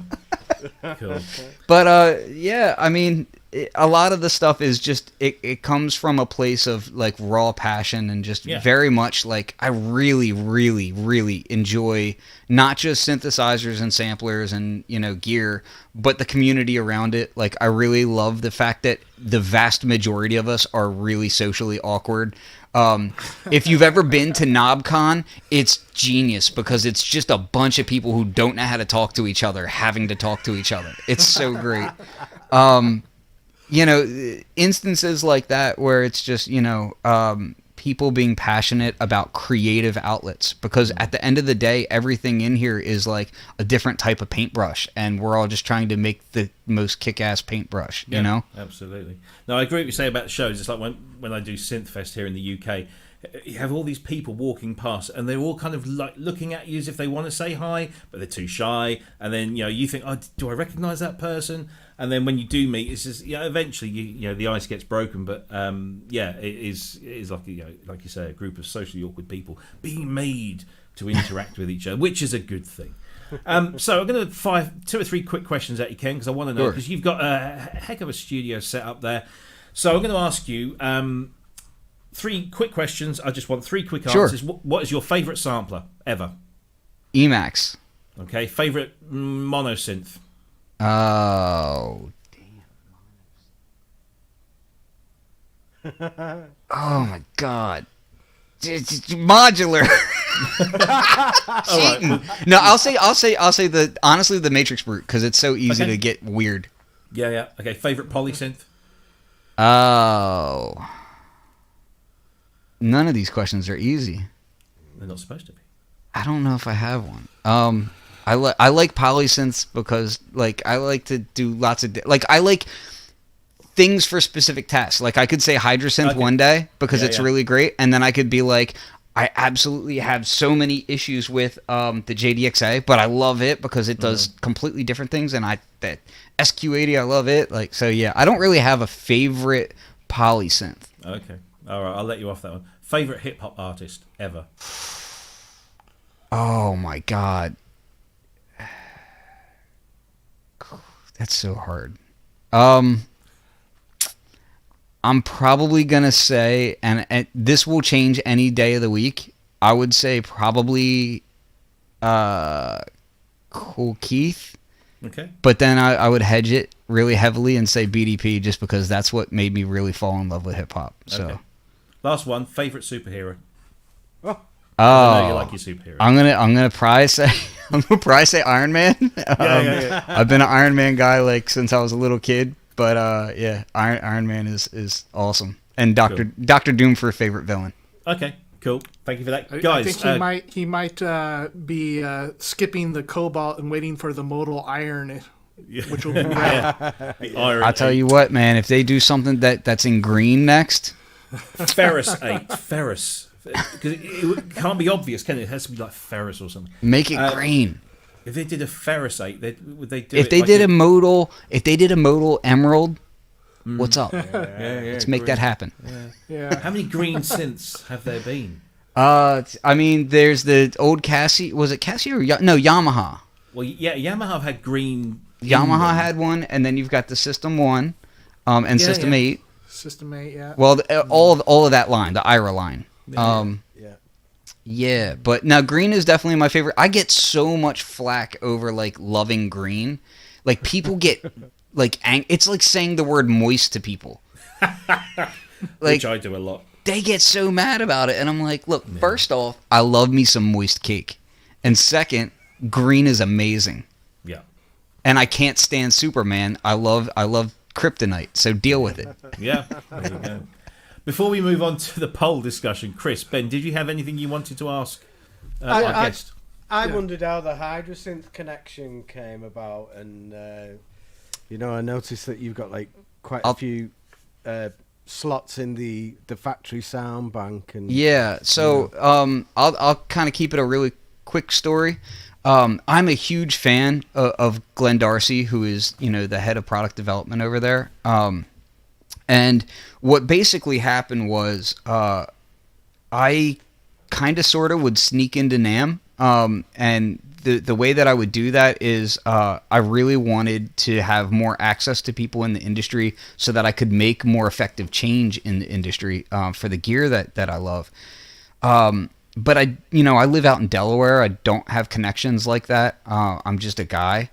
So I started my own website, and I started a blog and started doing that kind of thing. And it was really more just tips and tricks and how to make beats. If you go to my YouTube channel, it's like over 10 years old. Like I think I started it in like 06 or 07, something like that. And it's just me making beats and stuff. Like the early stuff is all just doing that kind of thing. Well, anyway, I decided I would go to NAMM because I really wanted to get more involved. And I went there with basically a press pass for a website that at the time really, it was me writing a couple of things about things that I liked. It wasn't a real publication or anything like that. And it kind of still isn't, to be honest with you. It's me just being passionate about what I like. It's not influencer or anything like that. So when I went there, I found out that I met Glenn Darcy, and he was doing Matrix Brute at the time. This would have been I think this was like my second NAMM or something. And Matrix Brute was just debuting. It wasn't fully working and all. And I walked up to him and I started asking him all these questions about it. Started rattling off all these questions. When we were done, he basically said, hey, how did you know to ask all this stuff? Because usually at NAMM, people would come up and they'd basically say, give me your spiel. You know what I mean? And if you watch those NAMM videos from back circa 2013, everything was the same. Every video, it was the same presentation. Well, mine was not that. And he basically was asking how I prepared, and I said I didn't prepare at all. I walked up to you and I was just curious. And he said, oh, well, those were some really interesting questions, blah, blah, blah. And I said, well, listen, I do sound design and I'd really like to be more involved. Here's my card, and can we get in contact? And he was very nice and actually did talk to me, which I wouldn't have. So basically, we started linking up and talking a lot more, and I was telling him my ideas and my concerns about what the Matrix Brute would be. And I had a lot of things about the resolution of the knobs and just all these different things that I was very concerned about because I wanted it to be really cool because it looked to me like what would basically be one of my dream synthesizers. He brought me on board to do some early testing on it before it was, done. And during that testing, there was a lot of things that went on, like we changed the voicing of one of the filters, so I hand soldered. Like, this thing is not this is a prototype. If you look at the paint scheme, it's different. If you open it up, there's wires all over the place, like it's hand soldered and whatnot. And essentially, I provided value. I'll say that. And as that went on, I worked on a lot of other products for Arturia as well. And I was working with a couple other companies. When Glenn ended up leaving to basically start up ASM with that team, he thought it would be a good idea to bring me on board there. So very early on, before I was even on board, I was already kind of consulting with them and discussing, UI changes, and like the original version of the Hydrasynth looked very different. And he had certain ideas for it that were really cool. But he was just really nice and, kind of saw my passion and could see through my jerkness and allowed me to help. And that's kind of how it went from there. Cool. Excellent. Yeah, thanks. Did you have anything, Cryss? Yeah. So I'm kind of curious about how you got into music. If I were to make a guess, I would guess that probably you and I, our high school years probably overlapped at least a little bit. And that we've had a little bit different experience than the old timers here in the group. Sure. Well, I'm 40, so yeah. So I'm just a few years older than you, but we would have been around the same time in the 90s. Mm-hmm. So and coming from much different place as well. So how did you get started in music? What got you into making music? When did that happen for you?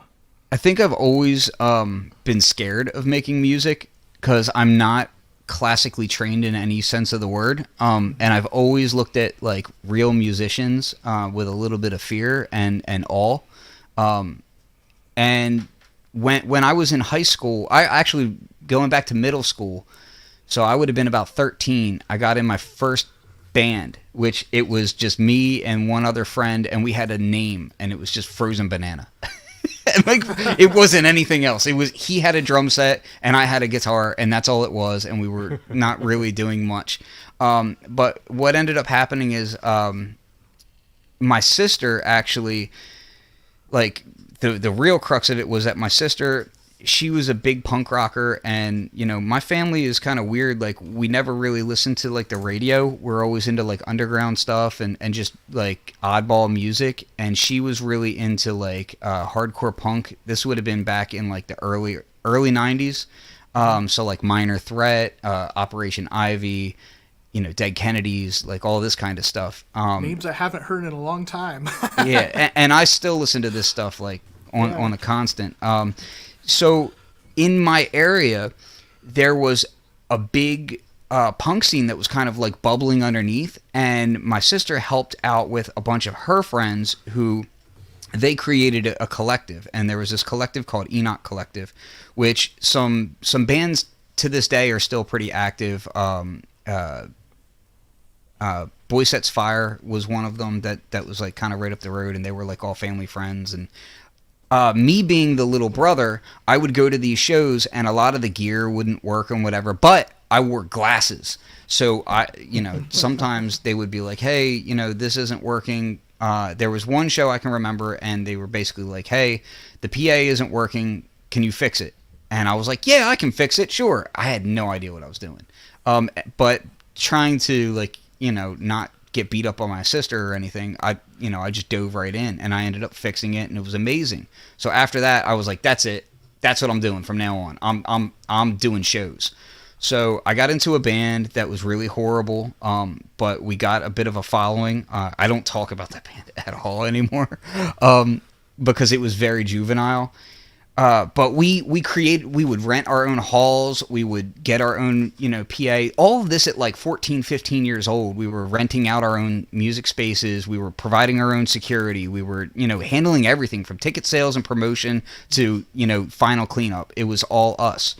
And that really solidified my love of like live music and like creating music your own. But as that kind of continued, I discovered like how juvenile that punk scene was from like my side of the punk scene. Like mine was very like antithesis of what like Boy Sets Fire and these guys were doing. They were very socially conscious, and I was very just like, F you, like, I'm not as good as you, so I'm going to be as brash as possible. And that's kind of how I went. So, I ended up leaving that band, and I decided to play jazz, which I, again, not trained at all to play jazz. Like, I'm just going to do it. So I did that for a little bit, and I got really heavy into like spoken word, and this is before like Def Poetry Jam and that kind of stuff. So I got really big into like poetry, and then I was like, oh, there's like this battle rap thing, and I was like, I can beat them. So I started doing that, and like we used to go around to parties and battle rap all the time, and then the producers that were making the beats weren't good enough, and I was like, nope, I'm gonna do that. So then I started making beats. Started doing beat battles, started winning those, and the rest, history. So there you go. Sorry. Okay. No, cool. Again, ADD. So what was like your first synthesizer that really got you into programming? Well, Casio SK-1 was the first keyboard I ever had, but that was really like when I was like 10. But I was so happy because like me and my sister had a really like turbulent relationship, and I think she had actually asked for it for Christmas, but they gave it to me. Like, I don't know if it was on accident or what. So I was just like so happy that I used it all the time just to like throw it in her face. But no, I would say so like I really a karaoke machine more than anything else. Like, I had a karaoke machine, and I used to do these dub tapes with it, and that was like really the start of me making my own stuff, and like a Tascam Porta Studio right here. And so like the guitar stuff, and then I got a MoFat, the MP7, because I was scared of the MPC because it didn't have sounds in it. So I was so scared of that thing that I was like, I'm not going to do that. But I got it, and then I couldn't program it the way that I really wanted it to, and it wasn't as dirty as I wanted it to be. So the producer that was doing a lot of my beats at the time, he had a 2000 XL that was just a blank blue screen because he tried to install memory in it and didn't push it down hard enough, right? So it was just a blank screen. So I used to bug him every time I go to the studio, like, hey, come up off that thing, And one day he was like, look, I'll sell it to you for $200. And I had no money, so I went to a biker bar and got a loan, and I got it, and I got home, I opened it up, and I pushed that RAM down harder, and it snapped into place, and it came on, and I hid for like a week. Oh, dear. Right, well, there you go. Thanks, Ken. I think I know a little bit more about you now. I think we all do. So let's move on, because we're running out of time. Let's talk about... Let's bring this up on screen. The weekly poll. So we asked you for this week's ProSynth Network poll. We're interested in hearing what you are planning to get for Black Friday and Cyber Monday, and in reality, all of November's sales. Feel free to add gear categories to the poll, but list your specific items in the comments. And I guess really, we're all kind of looking for hot tips here. But just to go through the poll results. So in top spot with 15 votes, people are looking for plug-in synthesizers, but very close behind, buying nothing. So yeah, kind of studio gear came in third, 7 votes. Hardware analog synthesizers, 7 votes. Plug-in effects, followed by hardware digital synthesizers. Upgrading computer, buying an EssenceFM, hardware effects. Other instruments gets 1 vote from Mr. Ken Pierce. Is that the kazoo that you're buying? You're on mute. No, I'm trying to get more acoustic percussion equipment. Okay. And yeah, so more of that stuff. Yeah, and then sort of bringing up the rear, Eurorack DIY kits, Retroactive MPG-8X, whatever one of those is, acoustic treatment, and then Chris's Reskin flute, Holophonor, Balisette. I have no idea whether I'm pronouncing any of those correctly. I'm upset because there should have been at least 1 vote on there from Marshall Arnold for that one. Well, Marshall's slacking. So those are Those are all instruments from science fiction, I see. like Star Trek, Dune. Yes, Futurama. Yeah. I thought I recognised one of those. So yeah, lots of people saying Profit 10 ate the remaining budget, but the Op 6 looks fun. Traitor says bank manager doesn't care, it's Black Friday unless said Traitor sells stuff first. Hart says Hydrosynth bank account says no. Amplitude, guitar rigs, some suggestions there. I mean, and GeForce, I don't know. I haven't seen anything from GeForce. I don't know whether they're just going to limit it. You see, the thing is, Black Friday's not as big a thing over here as it is over there. Although it is a thing, I will give you that. And we're getting bombarded with stuff, and in this global world that we live in, it doesn't matter where you are, whether Black Friday's a good thing or not.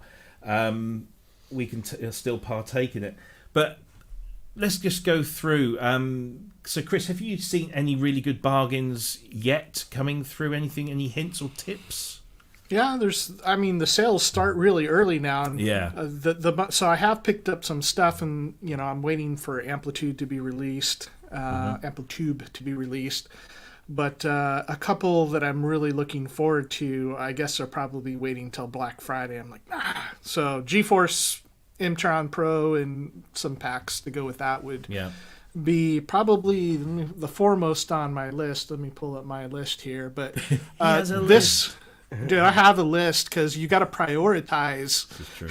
There's only so much money to go around. So it's like it kind of reminds me of there was a Simpsons episode where I believe Homer was at maybe like a buffet or something, and he was showing somebody the ropes of it or something. I don't remember. Somebody might remember, but they're going through line. Somebody offers him some like rolls, some like bread, and he like shoves them out of the way. He's like, whatever the statement was, like, don't distract me, and he's going for the shrimp or something.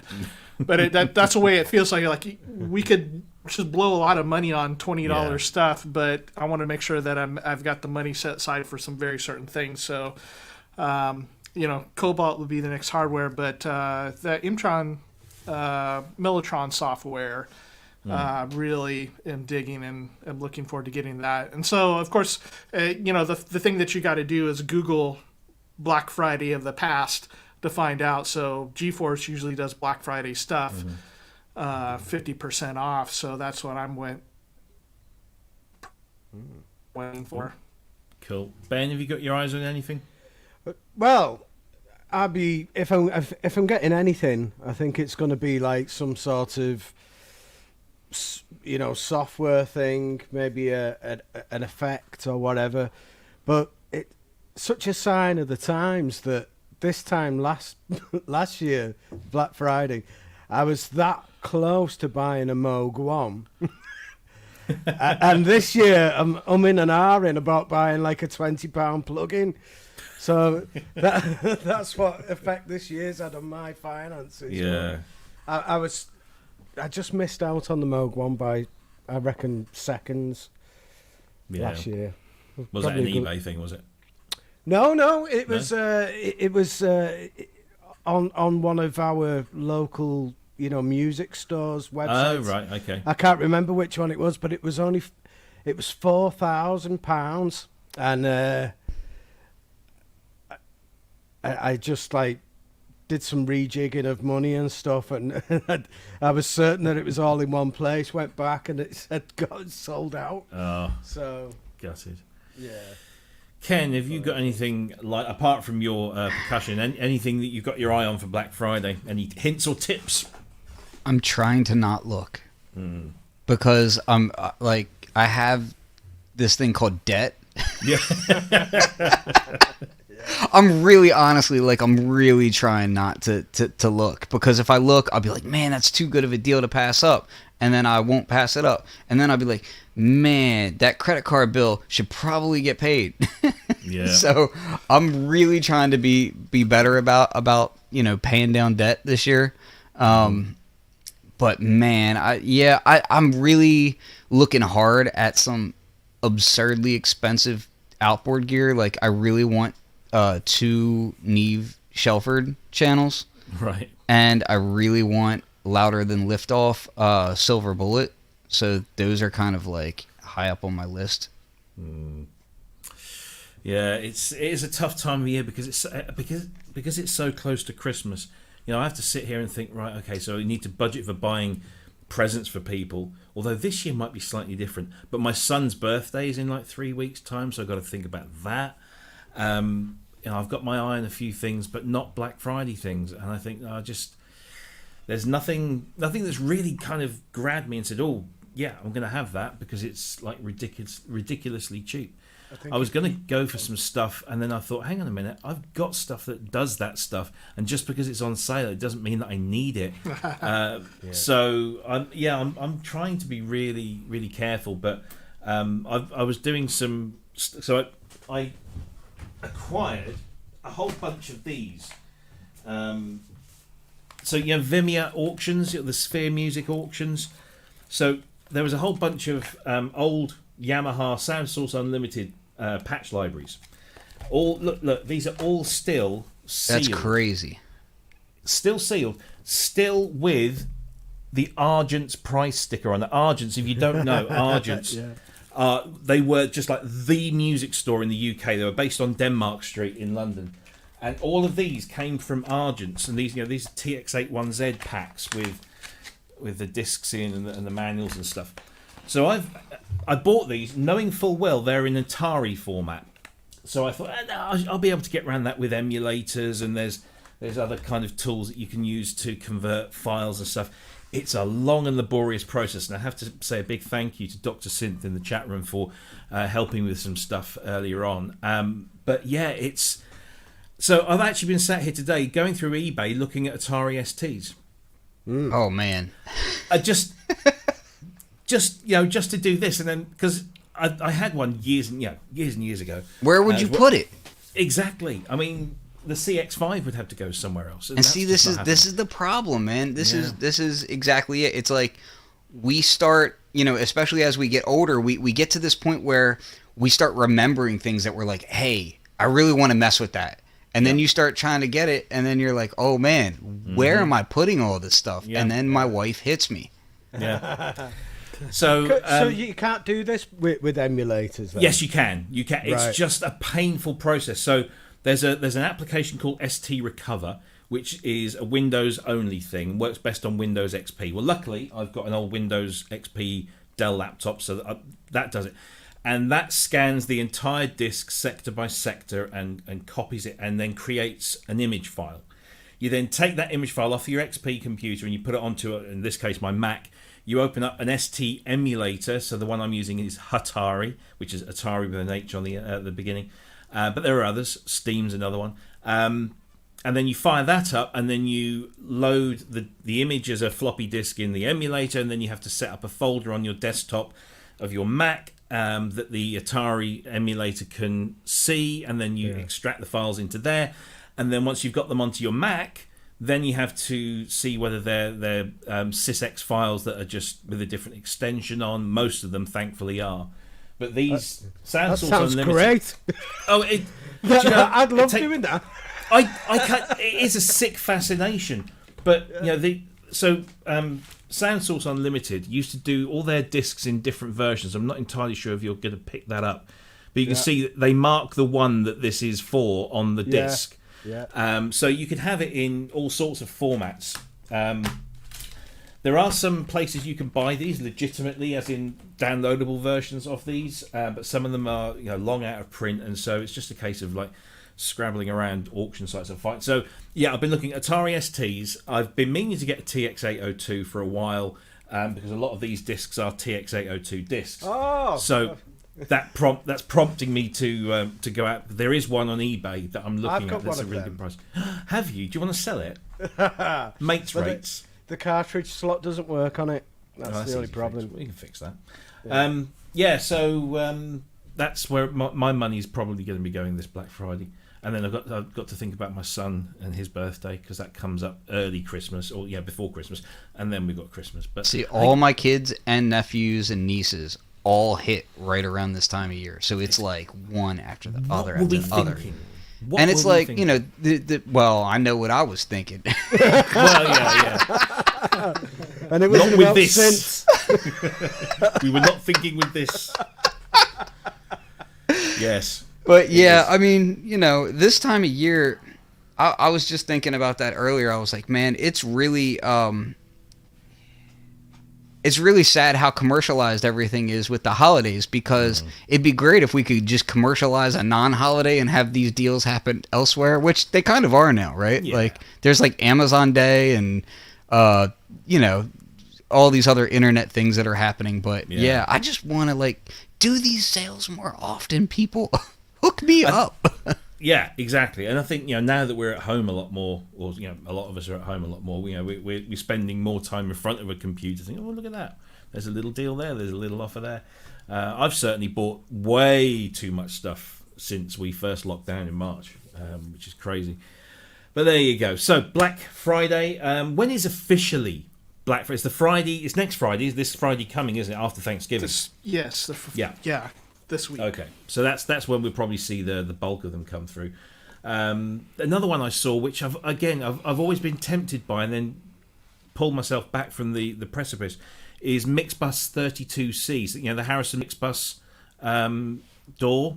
So I've got the regular Mixbus, which I just bought on a whim because it was really cheap. But they keep keep emailing me saying upgrade, and 32C, which is the kind of the big version, is now at like $79, which I guess is what, 60 quid, 65 pounds. So no, I don't need that, I don't think. But I keep looking at it. Oh, it'd be like no, stop. Right, let's get a couple more topics in before we go, because we've got about 10 minutes. So this one, let's do this. So I got an email this week, and it was all about this thing called the Enhancia Neova. Let's bring this up on screen. So this is the Neova, and I thought, oh yeah, I've seen this, and it's like a little ring that goes on your finger, and then you wave it up and down, and it gives you modulation and stuff. And then I thought, hang on a minute, I don't recognise some of these images. That's because what I remember was the Genki ring, which is this other thing, this wave ring. And so there's now these two competing products. And I kind of like this. I mean, we've been talking about expression in synthesis, you know, the last couple of weeks. We talked about aftertouch and you know, keyboards that have it, keyboards that don't have it. And now we have this other thing which gives you modulation just by wearing this ring on your finger or wherever you want to put it, I suppose. And they're compatible with the SWAM instruments as well. And I don't know, what do you guys think of this as a controller? I think it'd be good. Yeah. I think it'd be really good.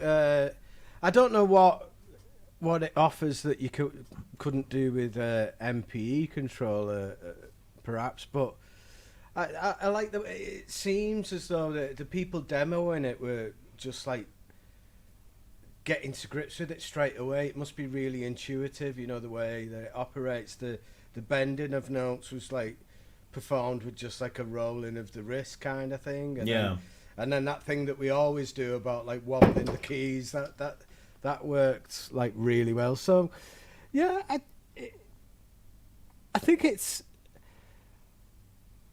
another option, isn't it? You know, it'd be great live, you know, but It's you know, I was certain saying, players it's like would go to town with that, I think. it's like a D-beam that you wear, isn't it? Yeah. And maybe this is better than D-beam, because you don't have to go like this all the time. You can just like under the desk you can just be going. I don't know. But when you see the people demoing it though, it does actually it looks natural. You know, the way they're playing it, it seems to. They've nailed it, really. I think in that respect. There's an aspect of it that that I could see me messing with. I've learned over the years that I hate this stuff, and I think that I love it. and I'm wrong every time. And I had, do you remember that little box? It is like this big, it's a little silver and black box, and it would see your whole hand.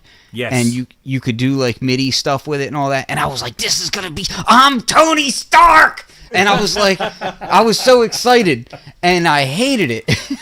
Like, it was so, and the reason why I hated it is there was no tactile response, right? And with this, the only way that I can see me liking these, right, is if they built in a little haptic feedback motor or something in it. If they did that to where when I've raised it and I'm creating movement, right, I'm changing a parameter, if I could feel it, then I think I might actually like it. I need something that, I have some sort of tactile response. And here's the other side of it. The other reason why I didn't like that thing where I wave my hand around and all, guess what? If I'm playing on a synthesizer, my hands are busy. Yep. Yeah. I'm not doing that. Like, track my big honking nose or something. Like, but don't mess with my hands. Like, they're already busy. Yeah. No, there is that. Cryss, what do you think?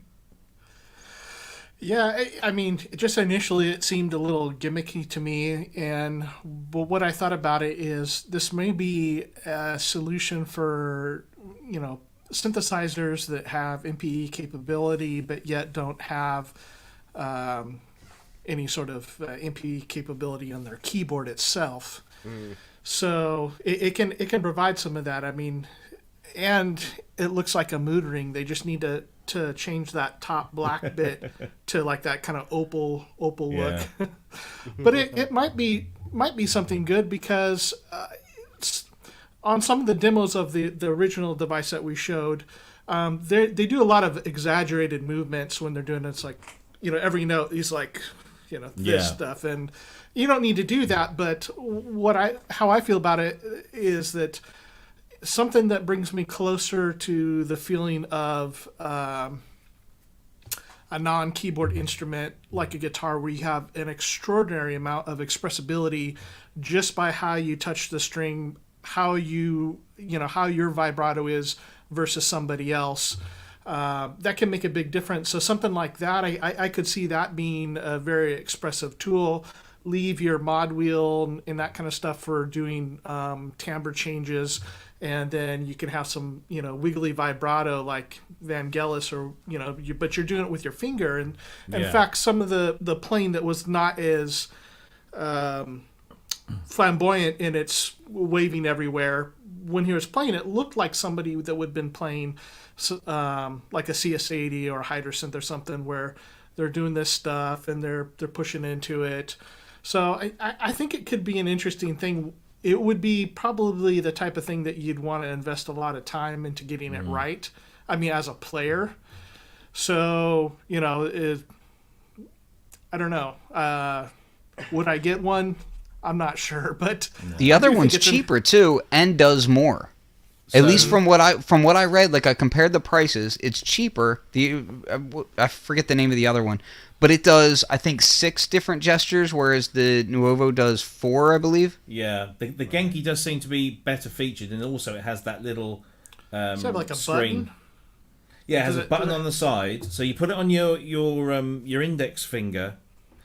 Is it your index? I can't remember. You put it on that finger, and then the button's over here, so you can then press it with that. But it's also got that little display on the top. That it's just like a dot matrix display, which will give you some kind of visual feedback. But yeah, I agree that some kind of haptic feedback would be nice. I don't think it's got it. I can't tell. And the Neova, I'm not entirely sure. But it's kind of like, I was when I was in David Vorhaus's studio, he had this glove. It wasn't the one that Imogen Heat uses, but it was a glove nonetheless, and it had lots of different switches and controllers. And he kind of did stuff with it, but then he has always been an incredibly tactile instrumentalist, and so he got that hooked up to his Korg wave station and was doing lots of different things with the wave sequencing using this glove. But I just couldn't, I don't know, it just doesn't seem... So you know what we need is a second bingo card for the hosts and guests for the chatties. the chat room, because What they they're have having. on Well, that's there- what we play that. Yeah, Yeah. should play. See, so the entries would be D-beam, power glove. Yeah, smell the glove. Yeah.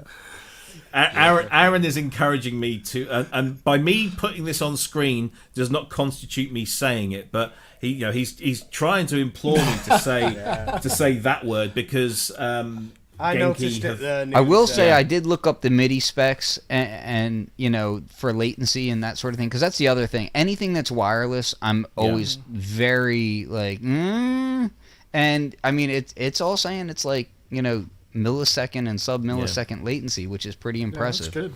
Well, and for these types of like anything that's modulation based, it's not quite as important as something that's like if I had 5 of them on a hand and I was finger drumming, like how well would that work, and how would I map it and all that kind of stuff. I do wonder about that, like tapping on a desk, would that work out? Yeah. In which case, there's still better things to do. Like I could just use a Sensel more for whatever else, Yeah, exactly. Yeah. So there you go. You have options now. Genki instruments with the wave, and they have different ways of connecting that to your system, whether you're modular, whether you're kind of regular MIDI connections there. And of course, then there's the Neova from Enhancia.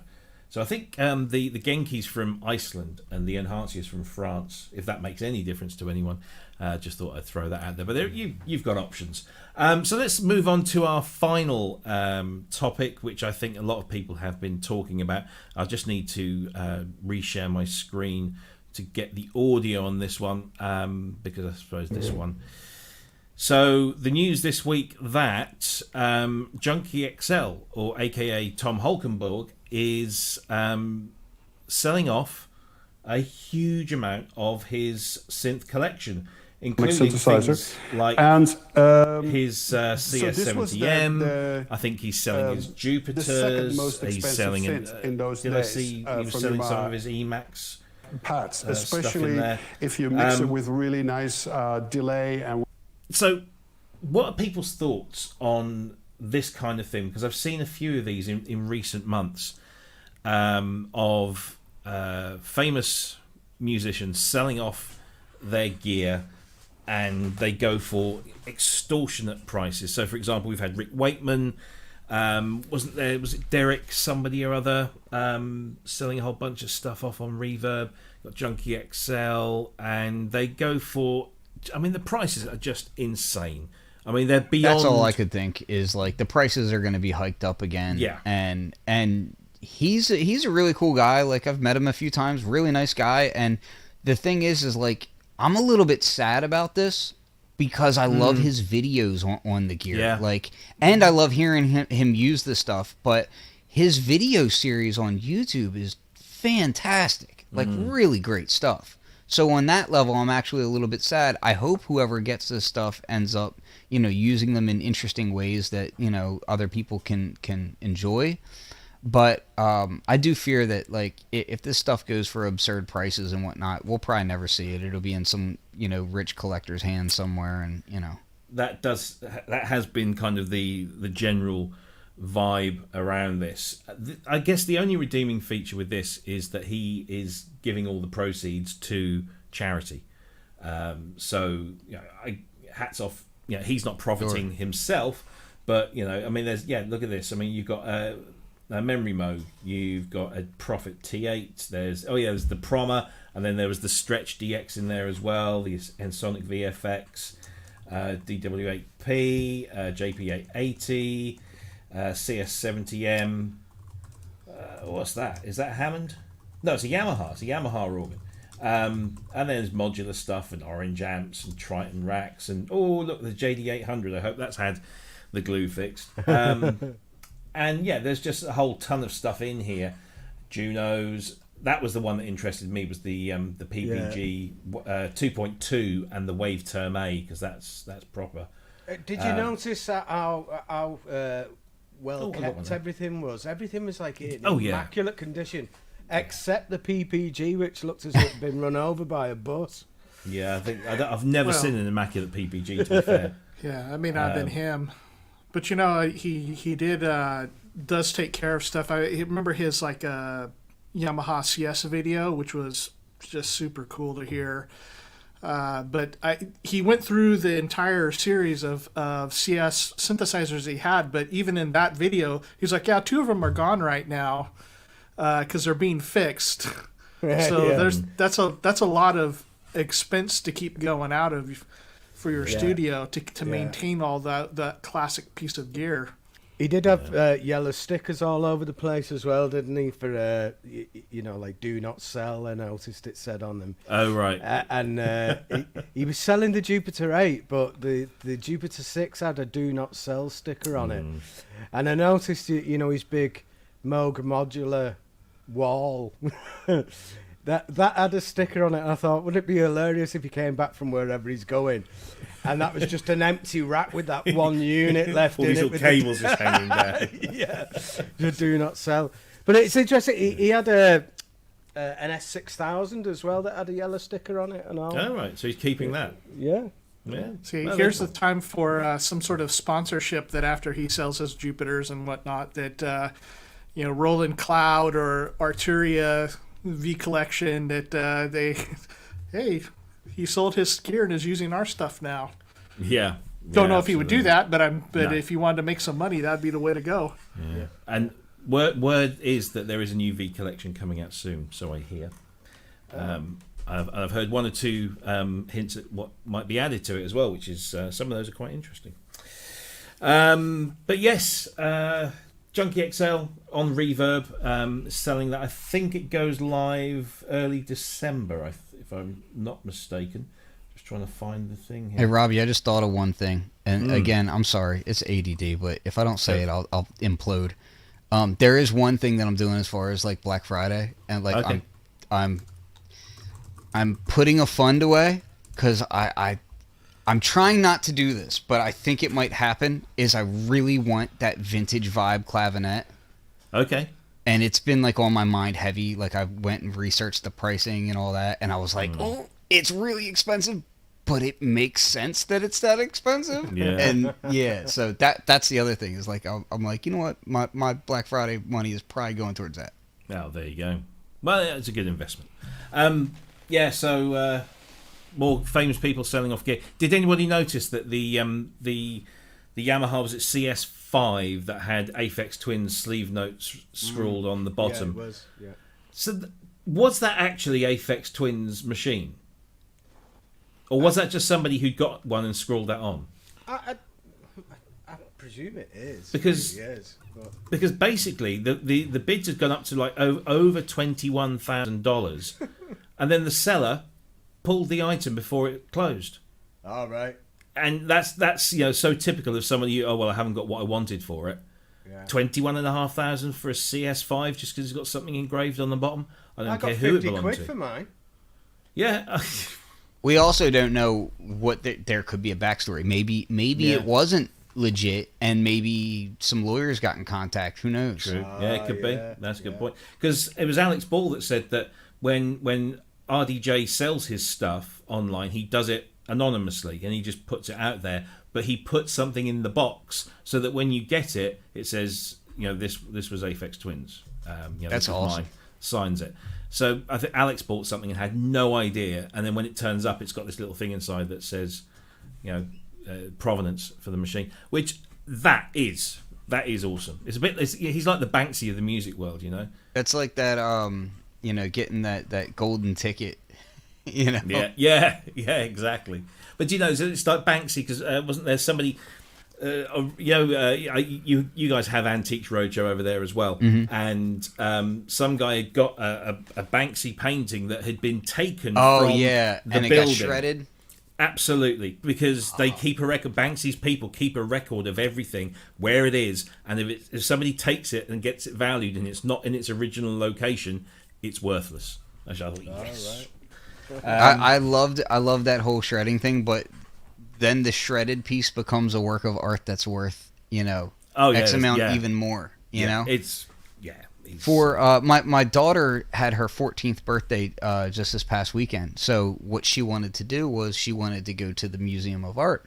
Mm-hmm. And we went to the Philly Art Museum, and while we were there, on the bottom floor there's the abstract art area, and you know, I spent a good amount of time in there, and it was the funniest thing because like my wife is a little different than I am, and she's like, why are you looking at this? It's basically, it looked like a piece of painted fence.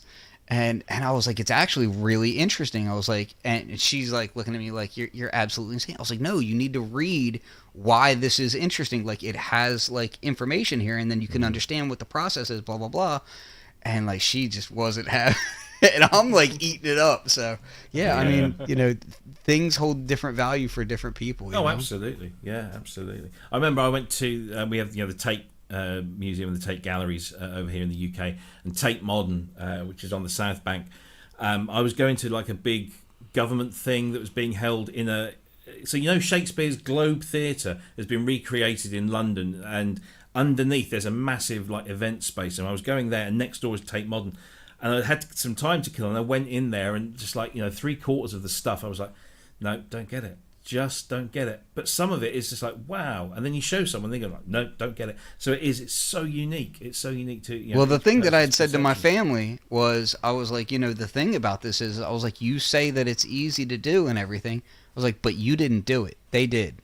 They did this art, And then we went through the gift shop, and there was a mug that said literally that. And I was like, there it is. It said modern art, You could do it, but you didn't. Someone else did. Exactly. But then you can buy the book, and that costs a fortune. I mean, I went. Oh, yeah. So, that exhibition I went to had a room that was dedicated to the photographer Bruce Davidson, who did this book in the early '80s called Subway, and it's just him on the New York subway with a 35mm camera and a 50mm lens, and just going and just taking pictures. And it's it's 1980. It's all the subway cars are graffitied. You got the what they call the Guardian Angels, those vigilante people. Hell's Angels? No, the Guardian Angels. They were just on the subways, but they had a jacket and a hat and a uniform kind of thing. Yeah, it was, and some of the stuff he captured was just amazing. And so I thought, oh, this is great. I'm sure they'll have a book. I went down to the thing, and like the book is like 250 quid. And I was like, no, sorry, I like it, but I don't like it that much. So I'm still trying to find the book. Anyway, look, we've gone shot right over time here, but who cares? Thank you, everyone, for joining us today. Thanks to Cryss and Ben, as per usual. And thank you to Ken. It's been a great pleasure having you on, sir. And we know a little bit more about you than we did before. Thank you. Which is all good. Ken, just while we've got you, where can people find you outside of this? I'll find you. Okay. Just fluxwithit.com, isn't it? Fluxwithit.com, but I'll be honest with you, I really actually update probably my YouTube channel more, and I would just say follow me on Instagram at Flux302, just because, again, like I don't do the media stuff professionally, so like the Instagram stuff is easy because it's just me goofing off or whatever project I'm on that day. Yeah, cool, excellent stuff.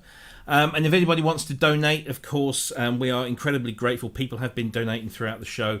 I've noticed at least one come in. So thanks for that. The link is below in the description, and it's scrolling across your screen right now. So if you would, that would be fantastic. We've had so many. I mean, we were just bowled over like Monday or Tuesday, weren't we, after everything went live, and it was just like it was email after email, donation after donation, and some of the donations have been incredible. So thank you to everyone that has donated, and hopefully we can carry on providing a service that you think worthy of your donations. We'll be back same time, same place next week, I believe. Do we have anybody lined up for guest spot yet? Not that I'm aware of. No. Okay. Well, we'll see. We might work on that. You never know. We might have someone, but it's getting to that time of year.